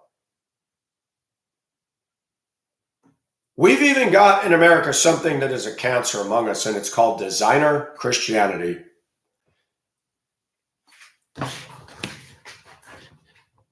Thinking that godliness is a means to great gain. Oh, I just quoted something out of the Bible, and I didn't go to Bible college, did I?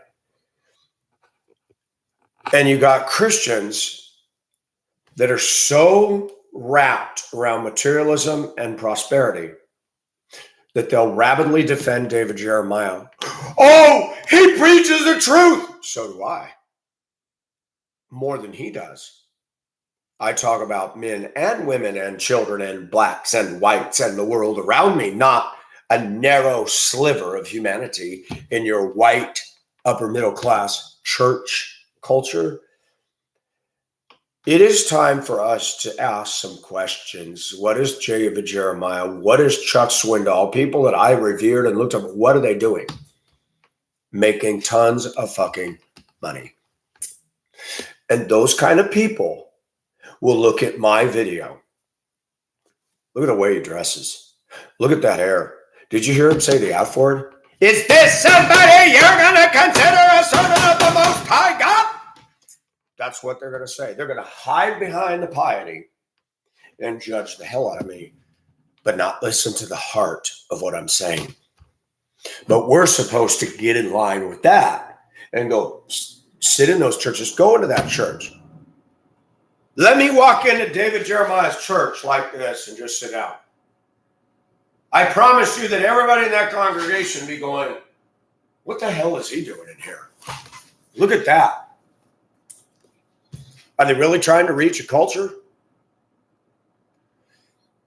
I'm not here to attack David Jeremiah. I don't know him personally, but it finally hit me like a freight train. They're middle class, comfy middle class preachers making. How does a preacher make $50 million? The disciples of Jesus Christ were thrown in prison, martyred, and left for dead, and on it goes. And Paul, talk about Paul, wrote most of the epistles in the New Testament from prison. Didn't have a gold chain, didn't have a gold chariot. He was a tent maker. Ooh, there's a big CEO Fortune 500 thing, right? Tent maker. No, not Jansport, not North Face. Tents that they put out in the desert, driven down by stakes. Yeah.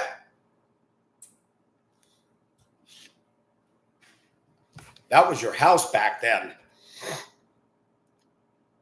You think you made big money? If we're honest, none of us has a passion for God the way Paul did. People thought he was mad. Paul was, I can never be what Paul is. I'm not even going to try. And that right there, folks, is our biggest fault in Christianity, is trying to imitate everybody but. I can't even imitate Jesus. And we need to stop all that. We need to walk in the Spirit. Do I do it every minute of every day? No, I don't. Does anybody I know in this country do it every minute of every day? No. Be imitators of Christ, the Bible says. Do you see that in living color day in and day out? I don't. I see cushy, comfortable, snow globe Christians all around on the one extreme. Then I see all the secular shit going on. And I walk into any church in America and I don't bother anybody. I don't have body odor. My underarms are cleaner than most women. No hair. No BO. You go into these churches, you're ignored. You go in and hear, wah, wah, wah, wah, wah, wah. Amazing grace. You're now dismissed. God bless. Bye. Ding, ding, ding. I gotta be first out of the church parking lot. Get out of my way. Yeah. We become depersonalized. We're not important unless you make the big money, unless you got the big house and the big truck. Even Christians are silly, immature, little foolish acting people. And people try to say, well, Christians aren't perfect. They're just forgiven. Duh. But you don't even have the basics. You're not even close to the Apostle Paul. And in America, we got, are you a pre-tribulational rapture church? Are you a dispensationalist church? Are you the first church of the first church of the first church of the Baptist sector? It's ridiculous. Thousands of denominations. First Baptist, Second Baptist, Third Baptist. We got Southern Baptist, Conservative Baptist, Baptist General Conference. We got Independent Baptists. We've got them all. We got United Methodists. We got Free Methodists. We got Wesley Methodists. We got all variations on a theme from Paganini in church. And every single church, every single preacher that I've been to all believes that they're all doing the will of God, and I've seen all of them contradict each other. Who's right? Go back to the word. Listen to David Jeremiah. He's got some good preaching, but do not follow his example. Listen to Chuck Swindoll, but don't follow his example. The guy's got Harleys. Do you know how much those motorcycles cost? Do you know how much money these people make? He was in Fullerton. Fullerton is not exactly the hood. That's rich suburb of LA. I grew up in California. Fullerton was big money. My uncle used to live there when I was a kid. You know, back when we were kids and we thought having a 10-gallon tank was a big deal. Oh, no. Uncle Rod had a 100-gallon tank in the living room with lights and big old fishes. That was a sign of wealth back in the day. And these comfortable people that pat themselves on the back for tithing and going to church all the time and having their property clean in their nice, neat little same kind of neighborhood, they're not reaching the world at all. At all.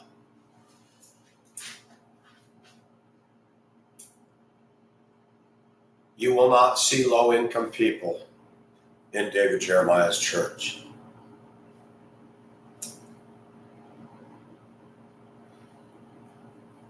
Is the gospel just for them? Well, come on, Pacific, you're not being fair. Maybe he's called to reach that community. For what? So they can continue to be comfortable?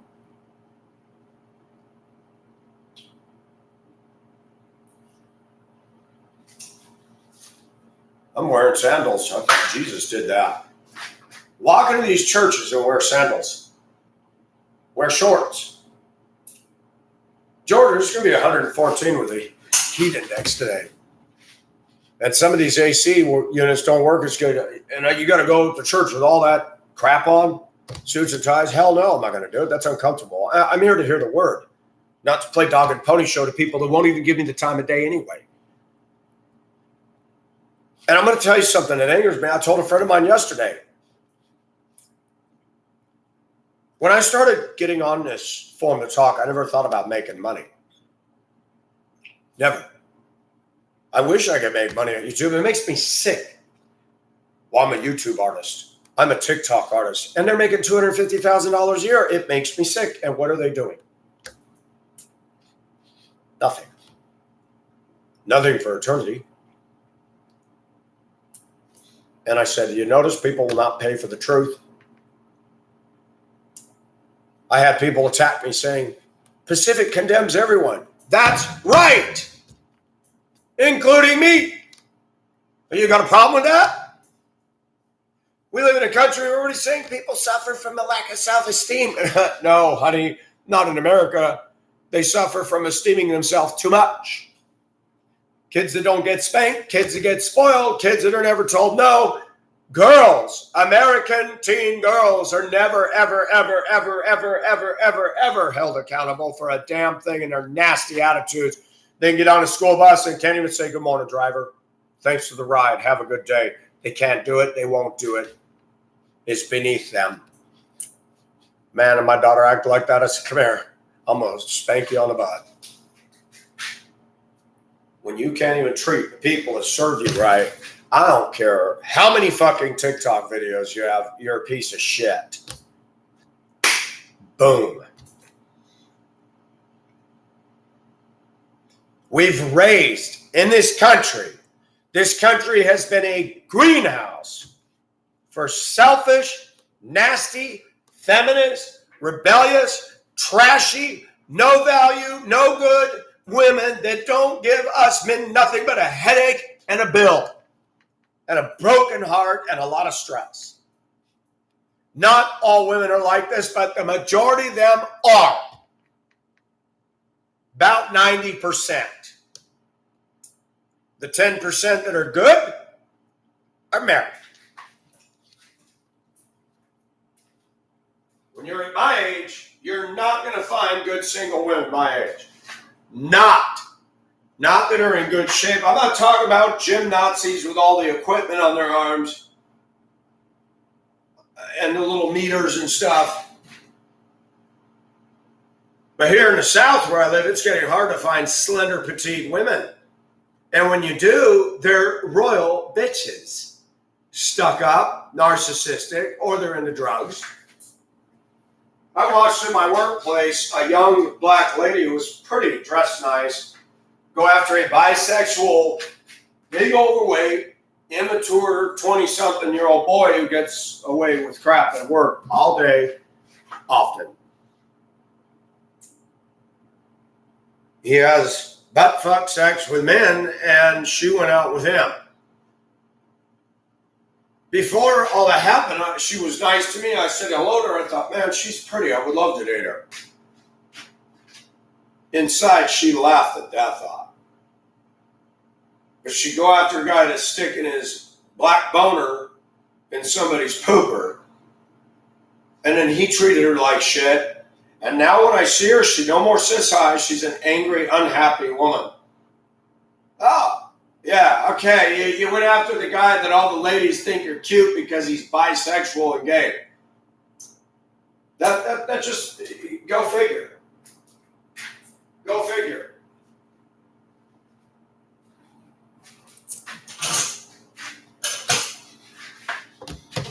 The emphasis in this country is put on going to college. We've got corporate domination all around us. You can't go down a road in America. You go to these stores, they're raping you on everything today. You call a professional handyman, they're raping you on everything today. They're saying now to change out your furnace or AC is running $15,000. I mean, where's the government watching that shit? It's ridiculous, folks. Totally ridiculous. And when we need to learn to start pairing up, we're not being encouraged to do that.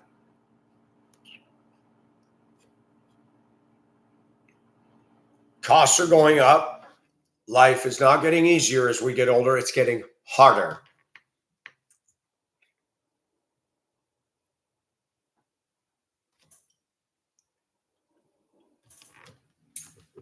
That's downright sobering.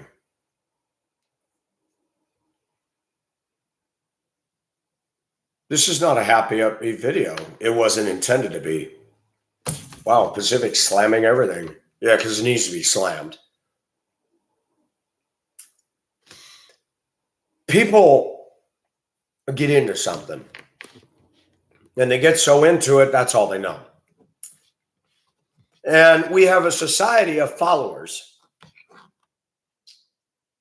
And the followers are all going to always defend what they're following. If anybody who's not a follower says anything, the sheeple under that follower go, hey, yeah, don't you talk about my man. Me saying what I say about David Jeremiah, the David Jeremiah zealots and fan club would say, oh man, this guy's so wrong. Am I? You define godliness by who you like, not what actually is. Do you think he's going to hear, well done, thou good and faithful servant? Are you convinced of that? You're going to be surprised that when all of us get to heaven, there's going to be people that nobody in this country knew at all.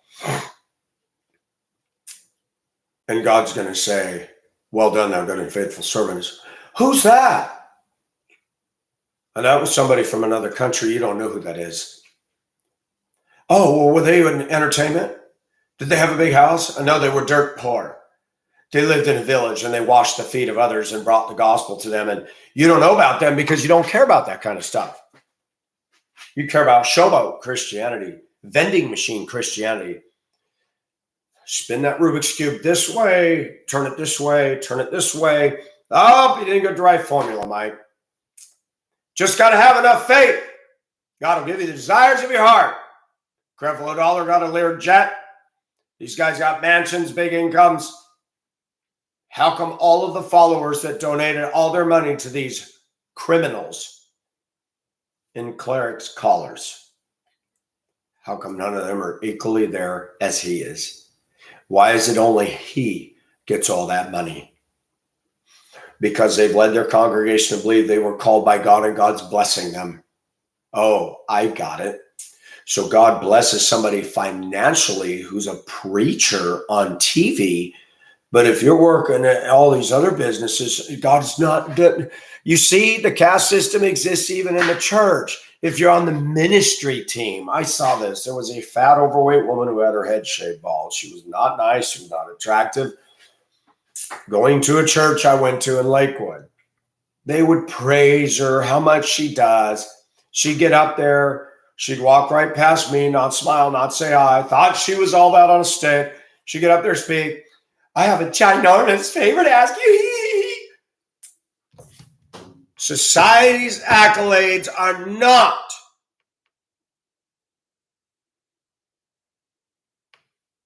the Spirit's validation. Boom. Stick that in your pipe and smoke it. People are fickle. People are cultural. I have a culture. Does anybody out there take the time to get to know mine? But we got this dumbass Democrat media administration that tries to put a white man in a box. I can't be put in one. But they'll try. Coke bottles, a nerd. I'm a nerd? Nerds dress like this? Nerds grow their hair long like this? I think you got the wrong number.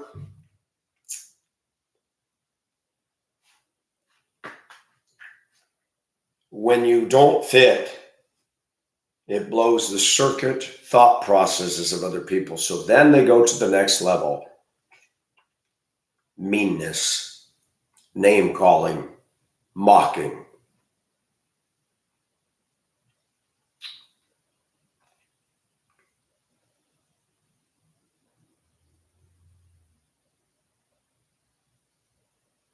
Our society has given women a free pass in the courts with divorce matters, in the courts with child custody battles and child support. The courts are biasly in favor of women. The police would arrest a man with no evidence whatsoever, but just because she said he hit me. And he never touched her at all. And no one talks about the shit that women do behind closed doors to provoke a man to the point of snapping. Nobody. They don't want to talk about that. Because listen to what, no man has a right to ever hit or touch a woman. And no woman has a right to get in my face and yell and scream at me like I'm some sort of a dog. But nobody talks about that, do they? You want equal rights. If a man gets up in my face and yells and screams, those are fight words. Why is it okay for you women to do what men are doing to other men when it's not okay for men to do? Why is it we're supposed to take it like a big boy? Men were designed to fight or flight. And when you get married, you can't get away from you. So guess what? There's only one option. Get the fuck out of my face. I don't support violence against women. I had a Korean friend who ended up in a woman's shelter in Denver. And I felt bad for her. But she did not do anything at all to provoke that. She had a husband who was an asshole. But there are women, white women in America, Christian women. They don't read that verse. It says, fathers, do not provoke your children to wrath. Well, that's talking about children. No, there's a principle there. None of us, whether it's in traffic, in a store, anywhere, we should not be provoking anybody to wrath. Somebody can do something, get you mad, you can honk, you can say, hey, that wasn't right. But you don't hold the horn down for 20 miles and tailgate them. You're going to create a situation. You women that don't get your way, you don't go up and yell and scream and have a meltdown and get up in your husband's face. You're forcing us to fight or flight. And in the case of a 14-year wife, instead of fighting, after 14 years of her bullshit, I said, I'm fucking flighting. First class, out the door. I walked away from $250,000 inheritance and a house that I spent time remodeling. You women are atrocious in this country. Don't tell me how superior you are to us men. It's bullshit. 50% of all marriages end in divorce, and not all of those are always the fault of all men. That's not mathematically nor scientifically possible.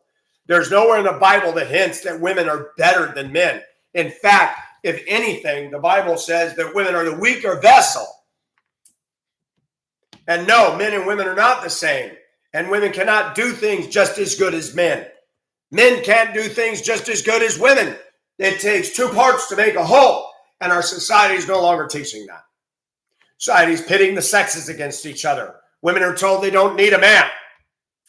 But look at what they do when they become lesbian. They'll go find some butch girl that wants to wear a hat on backwards, sweaty, hairy under.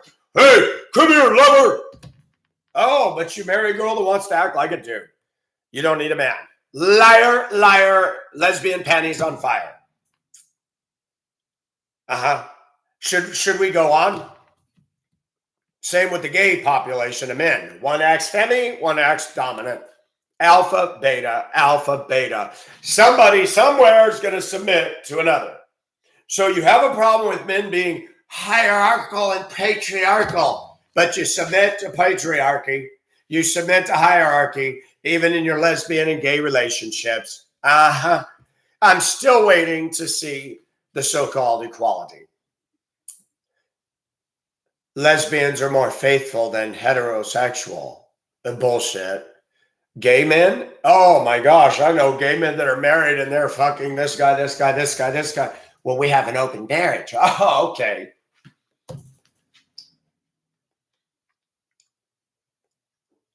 You see, when you get away from the wisdom of God, when we walked out of the Garden of Eden, where we could be naked and eat stuff from the tree,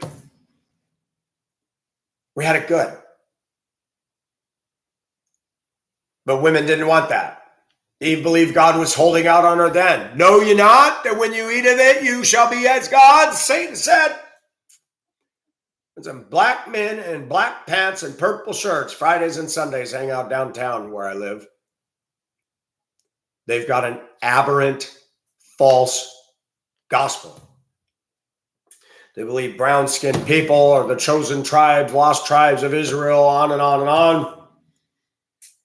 Then I heard them clear as a bell with a PA system said, know ye not that you are little gods? You are little gods. Know ye not that you're full of shittus? That's not what the Bible's teaching. In Adam, all die. In Christ, all live. Christ was God, not Adam.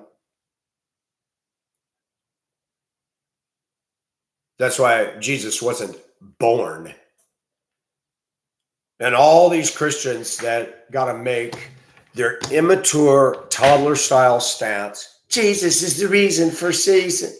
We can say Merry Christmas. The word is so immature. Christmas, women like those kind of words. And you know what? There was no Christmas in the Bible. Never. Not the words, not the celebration. And we got people that want to immortalize the birth of Jesus.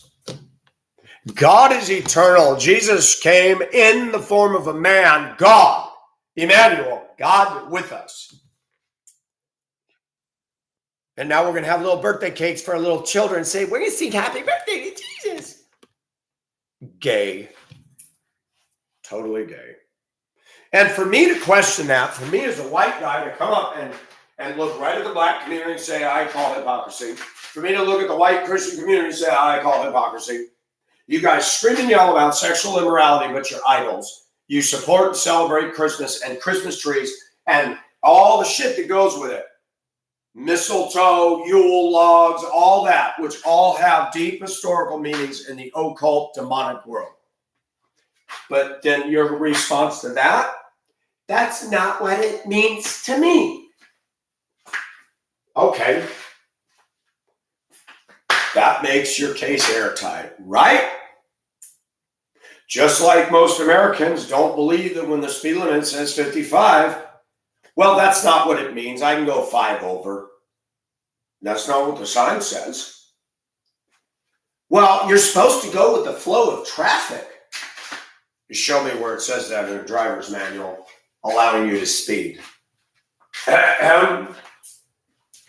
But if you want to test your own man or womanhood and see how independent you are, let's see you get in your car and not follow everybody else. Let's see you actually go the speed limit in the right lane and get in the left lane only to pass. But how many Americans camp in the left lane and stay there and expect everybody to move out of their way? How many Americans will not go the speed limit? Almost all. So if you think you're all that and you think you're so tough and you think you're so emancipated and liberated, be an individual, go the speed limit and stop doing what everybody else does. You can't do it.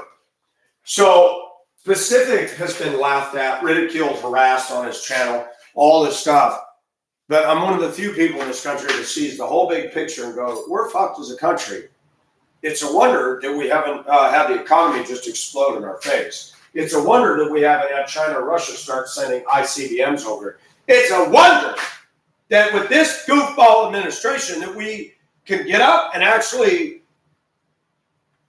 that we're still here. It's a wonder that women today, by and large in this culture, have no substance. And they're uppity. They think they're too good for me and you and everybody else. They're not contributing to societal good. But in a world that's full of vanity and stupid stuff, the Bible says in 2 Timothy 3, know this, in the last days perilous times shall come. Men, implying women too, will be lovers of their own sex. Women love themselves to death. And you hear these silly little preachers today, and I call them silly. Bear with me. Well, you can't love others until you love yourself. That's not what the Bible says. Well, there's people that have low self-esteem. I have yet to meet one in America. I watch these youth today. They have no shame, no conscience, and have no fear of anybody.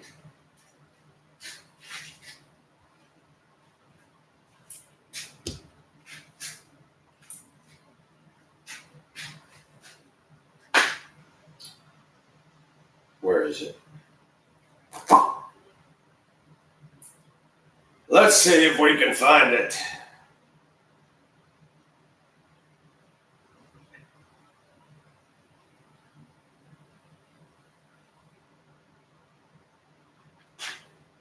Okay.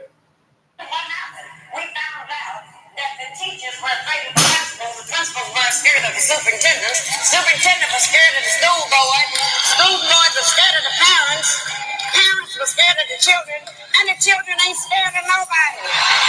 They did a grand thing when they took that discipline away from us, because when they made our parents afraid to discipline the children, then what happened? We found out that the teachers were afraid of the principals were scared of the superintendent was scared of the school board was scared of the parents were scared of the children, and the children ain't scared of nobody.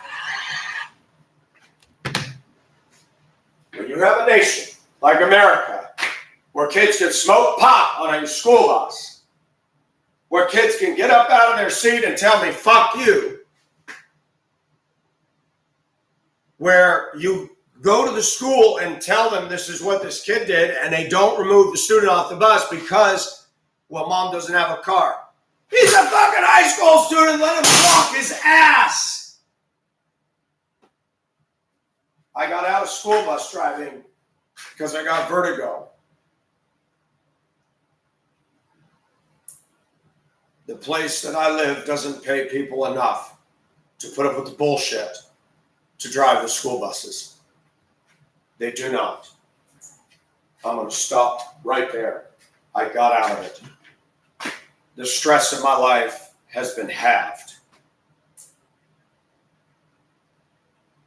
We're raising a generation of heathen, cretins, savages, Neanderthals. We're raising a generation of kids that no longer have fear of you or me or anybody. They'll do whatever the fuck they want.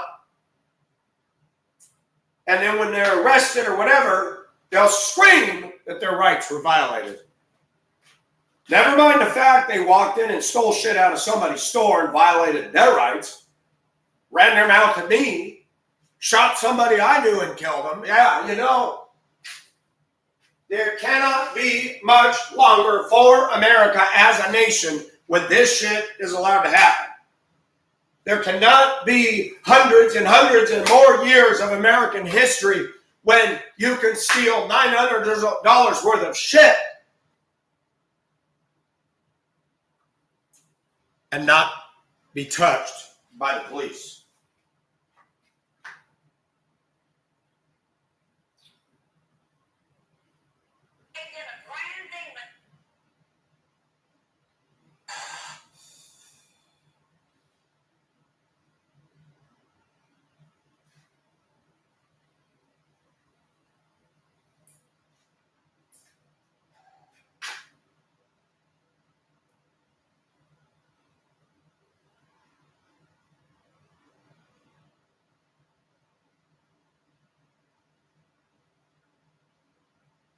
Okay, that's dumb. Now YouTube won't let me show it because I don't have a signed in account on here. That's dumb.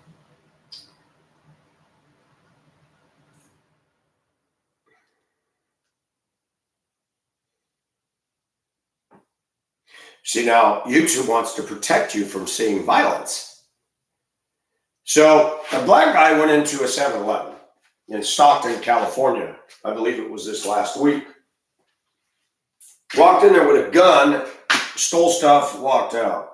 Came back in later with a rolling trash can, went behind the counter and started taking all the cigarettes out of the shelves and dumping them into the can. 7-Eleven robber beaten by 2 clerks.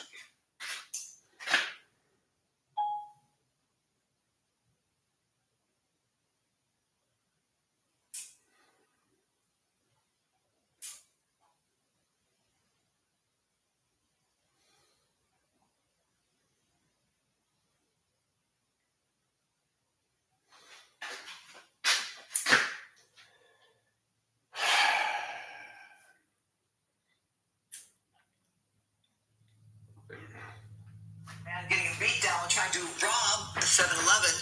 The alleged thief is Tyrone Frazier. The New York Post is reporting he was picked up Monday night after police found him at the scene of a vandalism Loser. just blocks from that 7-Eleven. Police say he's connected to a string of crimes in the area, including 2 previous robberies at that same 7-Eleven. So Those were the clerks. So that didn't stop him from doing it again? He left. Got away. Now, these are 2 Middle Eastern store clerks. I wonder what they would have done if that had been me. Probably would have arrested me because I'm white. Would have called it racism. But I'm going to say something. The only thing that America can do now is more and more store owners and people in this country, even in Shitville, California, when somebody's trying to rob, they need to stop them. And they need to beat them. And there needs to be consequences for this crap. And any government, any lawmakers, any Democrat people that think it's okay to let this shit go on because they live in neighborhoods where this doesn't affect them. What needs to happen with the Democrats in this country is all these thugs and robbers need to go into their gated communities and start doing their work in there. We live in a country where people in power right now love seeing all this shit stirred in the working man's world. Let this shit come to Nancy Pelosi's house or the Obama's house on Martha's Vineyard or Pelosi's mansion in San Francisco. Let this happen there and watch what happens.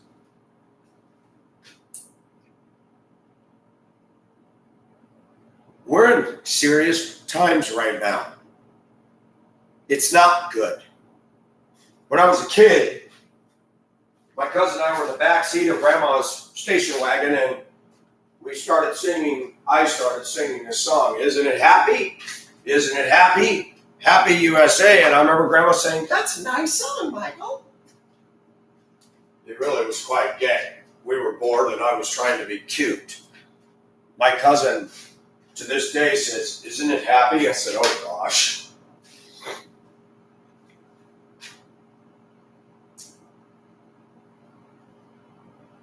Can you imagine if I was a little kid in the back seat of that Rambler station wagon and I said, Grandma, do you know time's coming, and start talking about right now? She would have looked at me and said, Michael, that's not going to happen. Want to bet? Nobody knew this stuff was coming.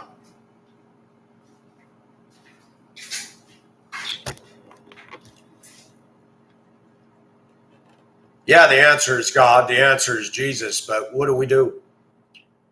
Do we rub the magic ball some more? Do we rub the genie in the lamp? Hope he'll come out? What do? Do we pray more? Do we quote more scripture? Do we go to church more? Do we rub this thing one more time? Do we wear the rabbit's foot?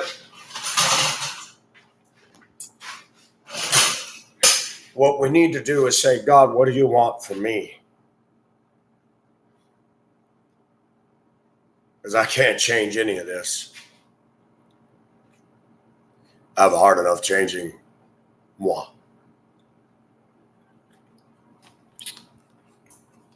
It's sad that we live in a time and an era where people are going to hate you and reject you for believing the truth. It's sad that we live in an era where most of the women in first world countries that are Caucasian are worthless for dating, marriage, or sex. I made better love with Asian women than ever. I never made love with Caucasian women. It just isn't possible.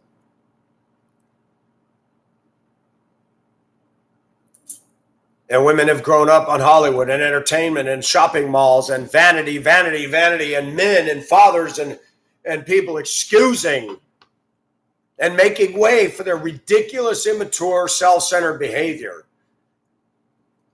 Did you see this? This really torqued me the other day. Torqued me.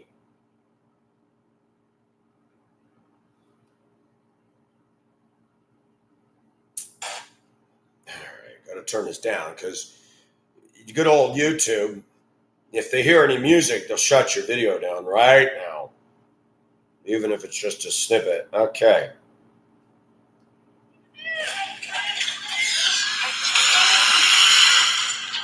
This lady is running into the sky. Look at this woman. A driver repeatedly Booty shorts. car in a Target parking lot. This is America.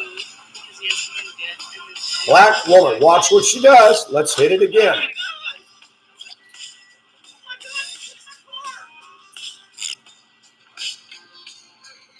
He's coming down the road, and she backs into him. She can't dress.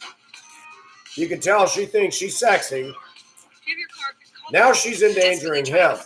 Let me stop right there.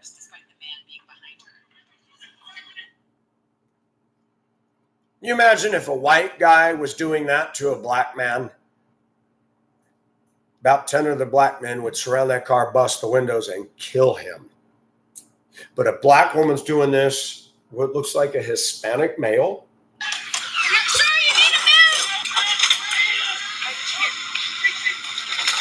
He's not beating on her car. He's trying to get her to stop so the police can be called and an accident report can be filled out.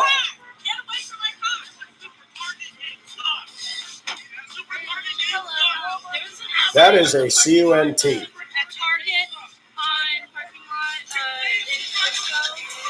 While onlookers call the police, this irate driver wastes no time and makes her great escape. Get away from my car! I'm sorry, you need to move. Welcome to Cardi B offspring. Cardi B disciples. Wow, she sits on $80 million, and that's her spawn.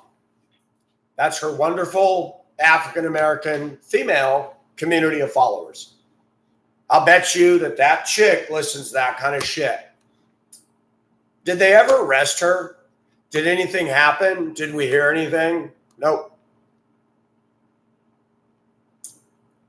Can you imagine if I was a white man and I backed into a black man's car and he got out and stood between the back end of my truck, say, and I back and hit him?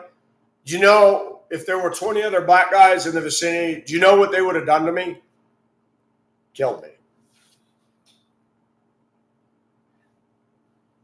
Why was there not one other onlooker getting out and surrounding her car from white people or Asians or Hispanics? Do you get my point?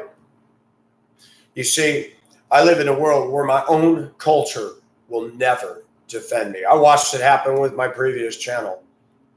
All my fans that said, we love you, we agree with you.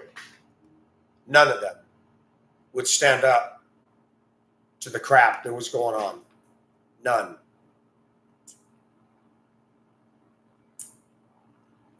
But if I was to back over or attempt to back over a black guy out of his car and there were other blacks, they're going to jump up in there and say, oh, fuck that. Everybody's filming it. Everybody's telling them, oh, don't get behind that car. She'll run you over. Yeah, y'all a bunch of cowards. None of you's trying to get up and block her. Repeatedly ramming his car. Telling him to get away from her car.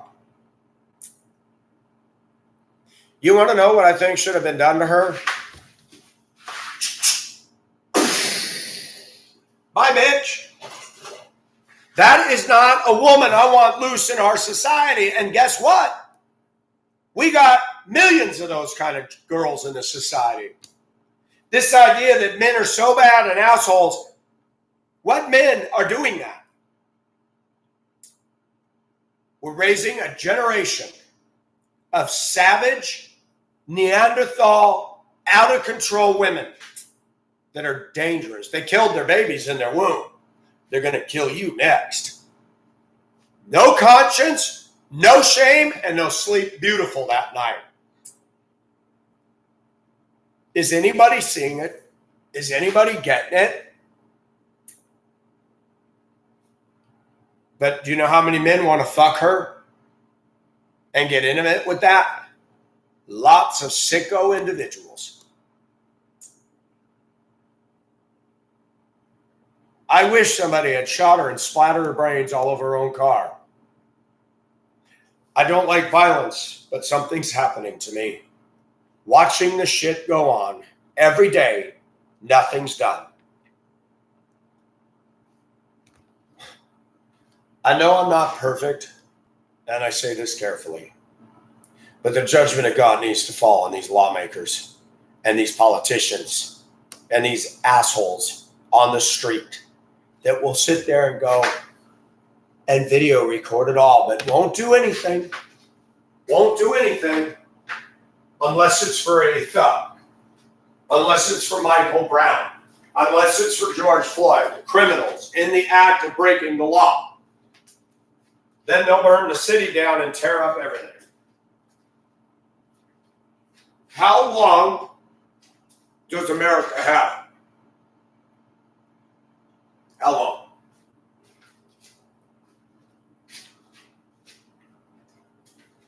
Men, like myself, cannot find a good date or a good wife for the most part. There are minuscule exceptions.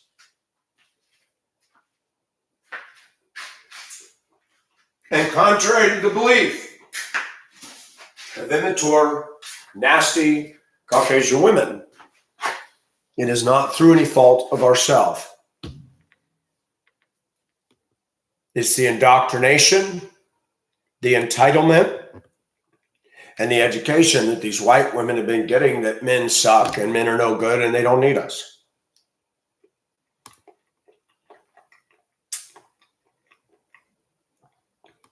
When females in America care more about a dog than an aborted child, you know something's wrong in the gearing. When women will spend $5, $6, $7, $8 for a cup of Starbucks coffee, you know they've lost their minds. You know that men and women who OCD over an SUV, which is in excess of $60,000, $70,000, $80,000, these new Ford Broncos are ridiculous. It kind of looks, it's not the same. It won't be around as long as the old originals were. But Americans are impulsive. They're feelings driven, emotionally driven logic. They will get into debt. They'll add stress onto their life just to have it, just to show off for a tiny, minuscule moment of, wow, I really like your Bronco. Oh, as if that person created it, him or herself.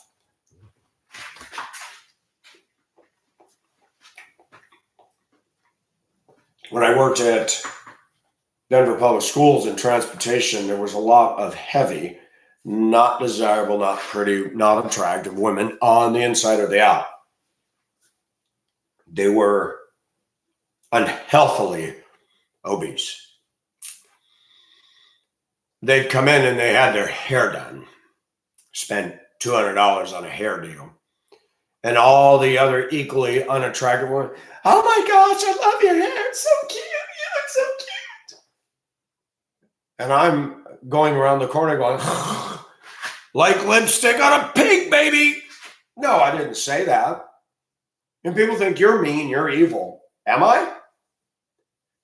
Ask what it was like when I worked there for 7 years and the way those women talked to me and treated me when I never did anything wrong. They laughed at me. They mocked me.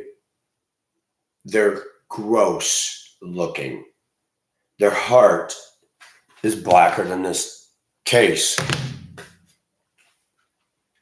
You damn right I'm going to judge them. You damn right I'm going to judge the drivers. You damn right I'm going to judge the politicians. You damn right I'm going to judge the black people constantly shouting racism. You got racism going on in your camp all fucking day. And you got the highest crime stats, ethnically speaking, of any group of people, percentage-wise, but you refuse to look at that. You strain at gnats and swallow camels, and that's our whole culture today. American women acting as if though they're experts, clinical doctors, psychologists, counselors. They're trained professionals that know how to analyze men, right? Nah. I had a wife for 14 years, LPN, paralegal for law firms, and a degree in psychology. She's 6 years older than me, was more immature than me, acted like a baby, was not open to any criticism, ever. She'd come in and buy all this Tupperware and shit at the store, and I would just walk in the kitchen and say, can I show you something? What? I'd open the cover and all this shit would fall out. Plastic crap. I used to call it plastic crap. I said, how much is this plastic crap that we need? You don't use what's in there. Now you just bought more. I didn't yell and scream. I just said, why are you doing this? She'd act like a toddler. You cannot correct an American Caucasian female. You cannot correct an African American female. Can't do it. You do that, you're going to have a fight. You're going to lose. You're going to be made to look bad, and you're going to get in trouble at work. You're going to get in trouble in your marriage. You see, men are not the head of their households in this country. Don't believe that lie for a minute. Women say, oh, he's the head of my house. No, he ain't. You are. And that's why men did not stand up and condemn Cardi B culture. Men, black or white.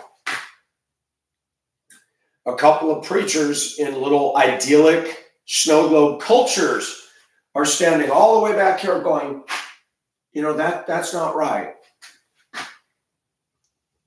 But the black men have not risen up and stood toe to toe in a line and said, Cardi B, you're a bad example to young little ladies. Shame on you. They won't do it. They won't do it. They won't do it. But they'll drive their hoopties and play their own brand of bullshit and do urban terrorism. And if you look at them the wrong way, they're going to shoot you or beat you up. The African-American male. Great stuff there. There's a few African-American males I know that are well-adjusted and they're good people. But there's an awful lot of ghetto in their culture in America. And then you get online and you have women in Africa that don't want to date an African man. They said they're no good. Thailand women have told me Thai men are no good. Filipino women have said Filipino men are no good. Do you see a theme here?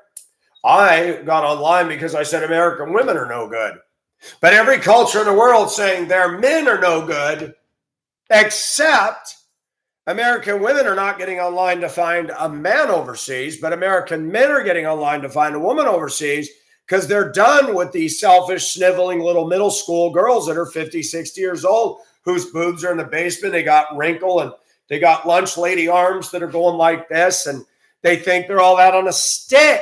And if you make a casual look at them, oh my God, he's trying to get down my pants and he's stalking me. I wouldn't fuck you for the last woman on planet number one. I looked in your direction because there was somebody behind you that I thought I knew. Please.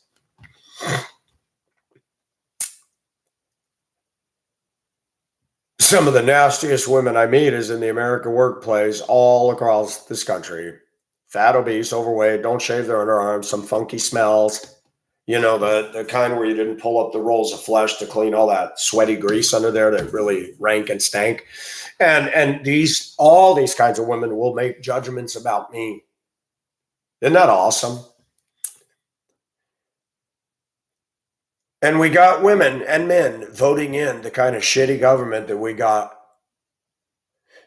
And all they can do is focus on the sins of Donald Trump. Nancy Pelosi, another high-class quality woman. No prejudice is above the law. They need to suffer the consequences of their sin, unless they're a Democrat. She's not saying a word about Biden. Listen to The View. Oh, the Republicans are being so hard on Joe Biden and Hunter Biden. Oh, really? They're guilty of some big shit here. But you guys have tarred and feathered Trump on baseless accusations. He's got records in the back of a freaking Corvette. You know how you got her? You know how you got Jill? He's fucking around with Jill when Jill was, I believe she was either dating somebody or married. Joe doesn't have integrity. Joe does what Joe wants to do, and he uses his son to get him more money, and his son's a crack addict. Yeah, dab. Following in the traditions of the black male, helping yourselves to stuff. You got black women whose sons are off the chain. They're not doing any good to anybody. They're fucking with them, and then they go out there and get in trouble. Police end up shooting, and then all of a sudden you got an angry black bear robbed of her cubs. Oh, my son didn't have a chance. He was so good to everybody. Yeah, well, my boss and told me, fuck you, when I asked him to sit down. Yeah. Black women, you better get your kids under control.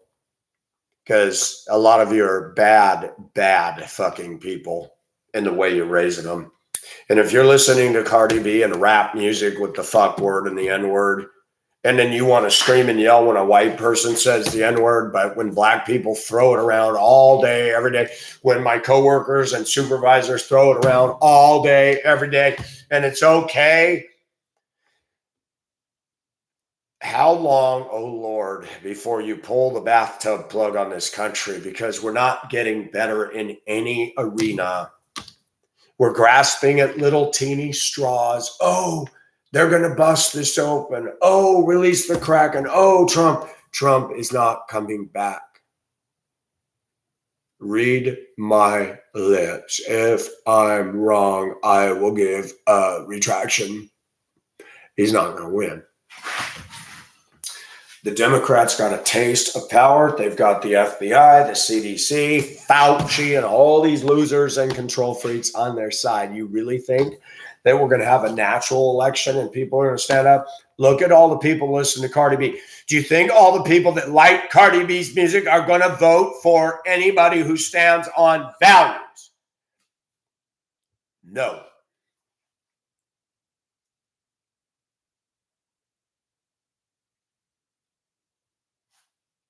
Cardi B sold 7 million albums with WAP. 7 million. You think those 7 million people care about good government? You got to be kidding yourself.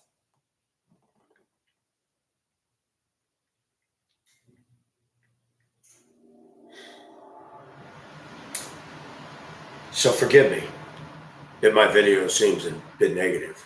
Forgive me if I admit that sometimes I have to fight off a depressing dark black cloud that hangs over my head.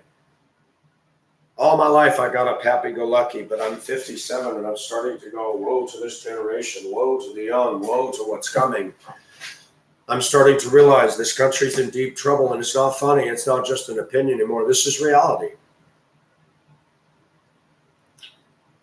Somebody was telling me that some brand of mayonnaise was $9 for a little jar the other day at a store.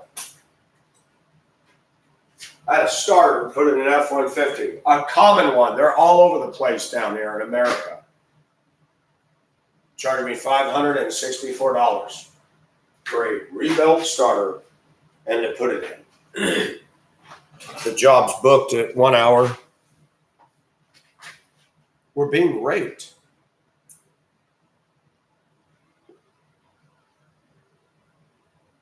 I didn't do it myself because I'm not mechanically inclined on that kind of stuff. Nobody's being fair. Nobody's being just. Businesses are killing us. Walmart admitted they're raising the prices in all their stores because of all the theft. Now, I would think if I'm a business owner, you shouldn't punish the people that aren't stealing shit. So now I'm paying for the robbers. That's not right. The Democrats don't care about anything they've done, locking everything down. Businesses went out of business. A lumber yard here that was known for years. When COVID-19 came, they went belly up.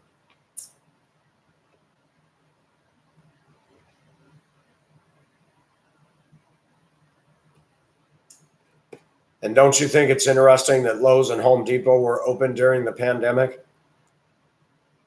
Considered essential workers? No, they weren't. Did it ever occur to you that the government wanted you to remodel your homes and improve them so they can take them away from you and give them to somebody else? Has that entered your mind yet? You got 200-300 men in a Home Depot during COVID-19. Don't you think that's a little bit risky? You think we're all 6 feet apart when we're pulling lumber off a pile? No. I have so much more to say about this, but it's pointless.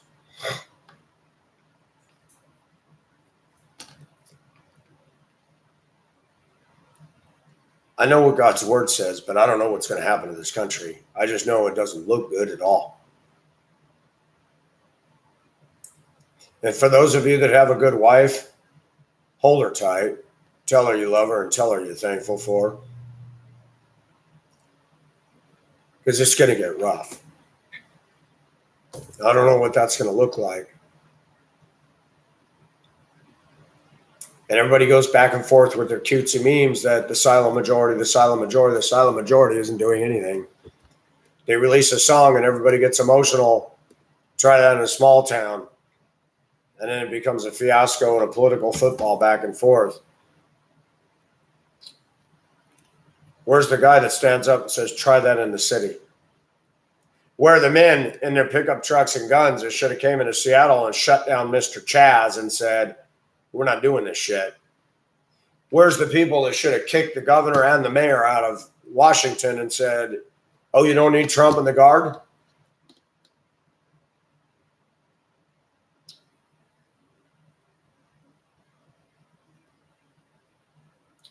This country doesn't make a lot of sense right now. Not supposed to. The fear of the Lord is the beginning of wisdom. None of these people running this country have fear of God. Boom. There you go.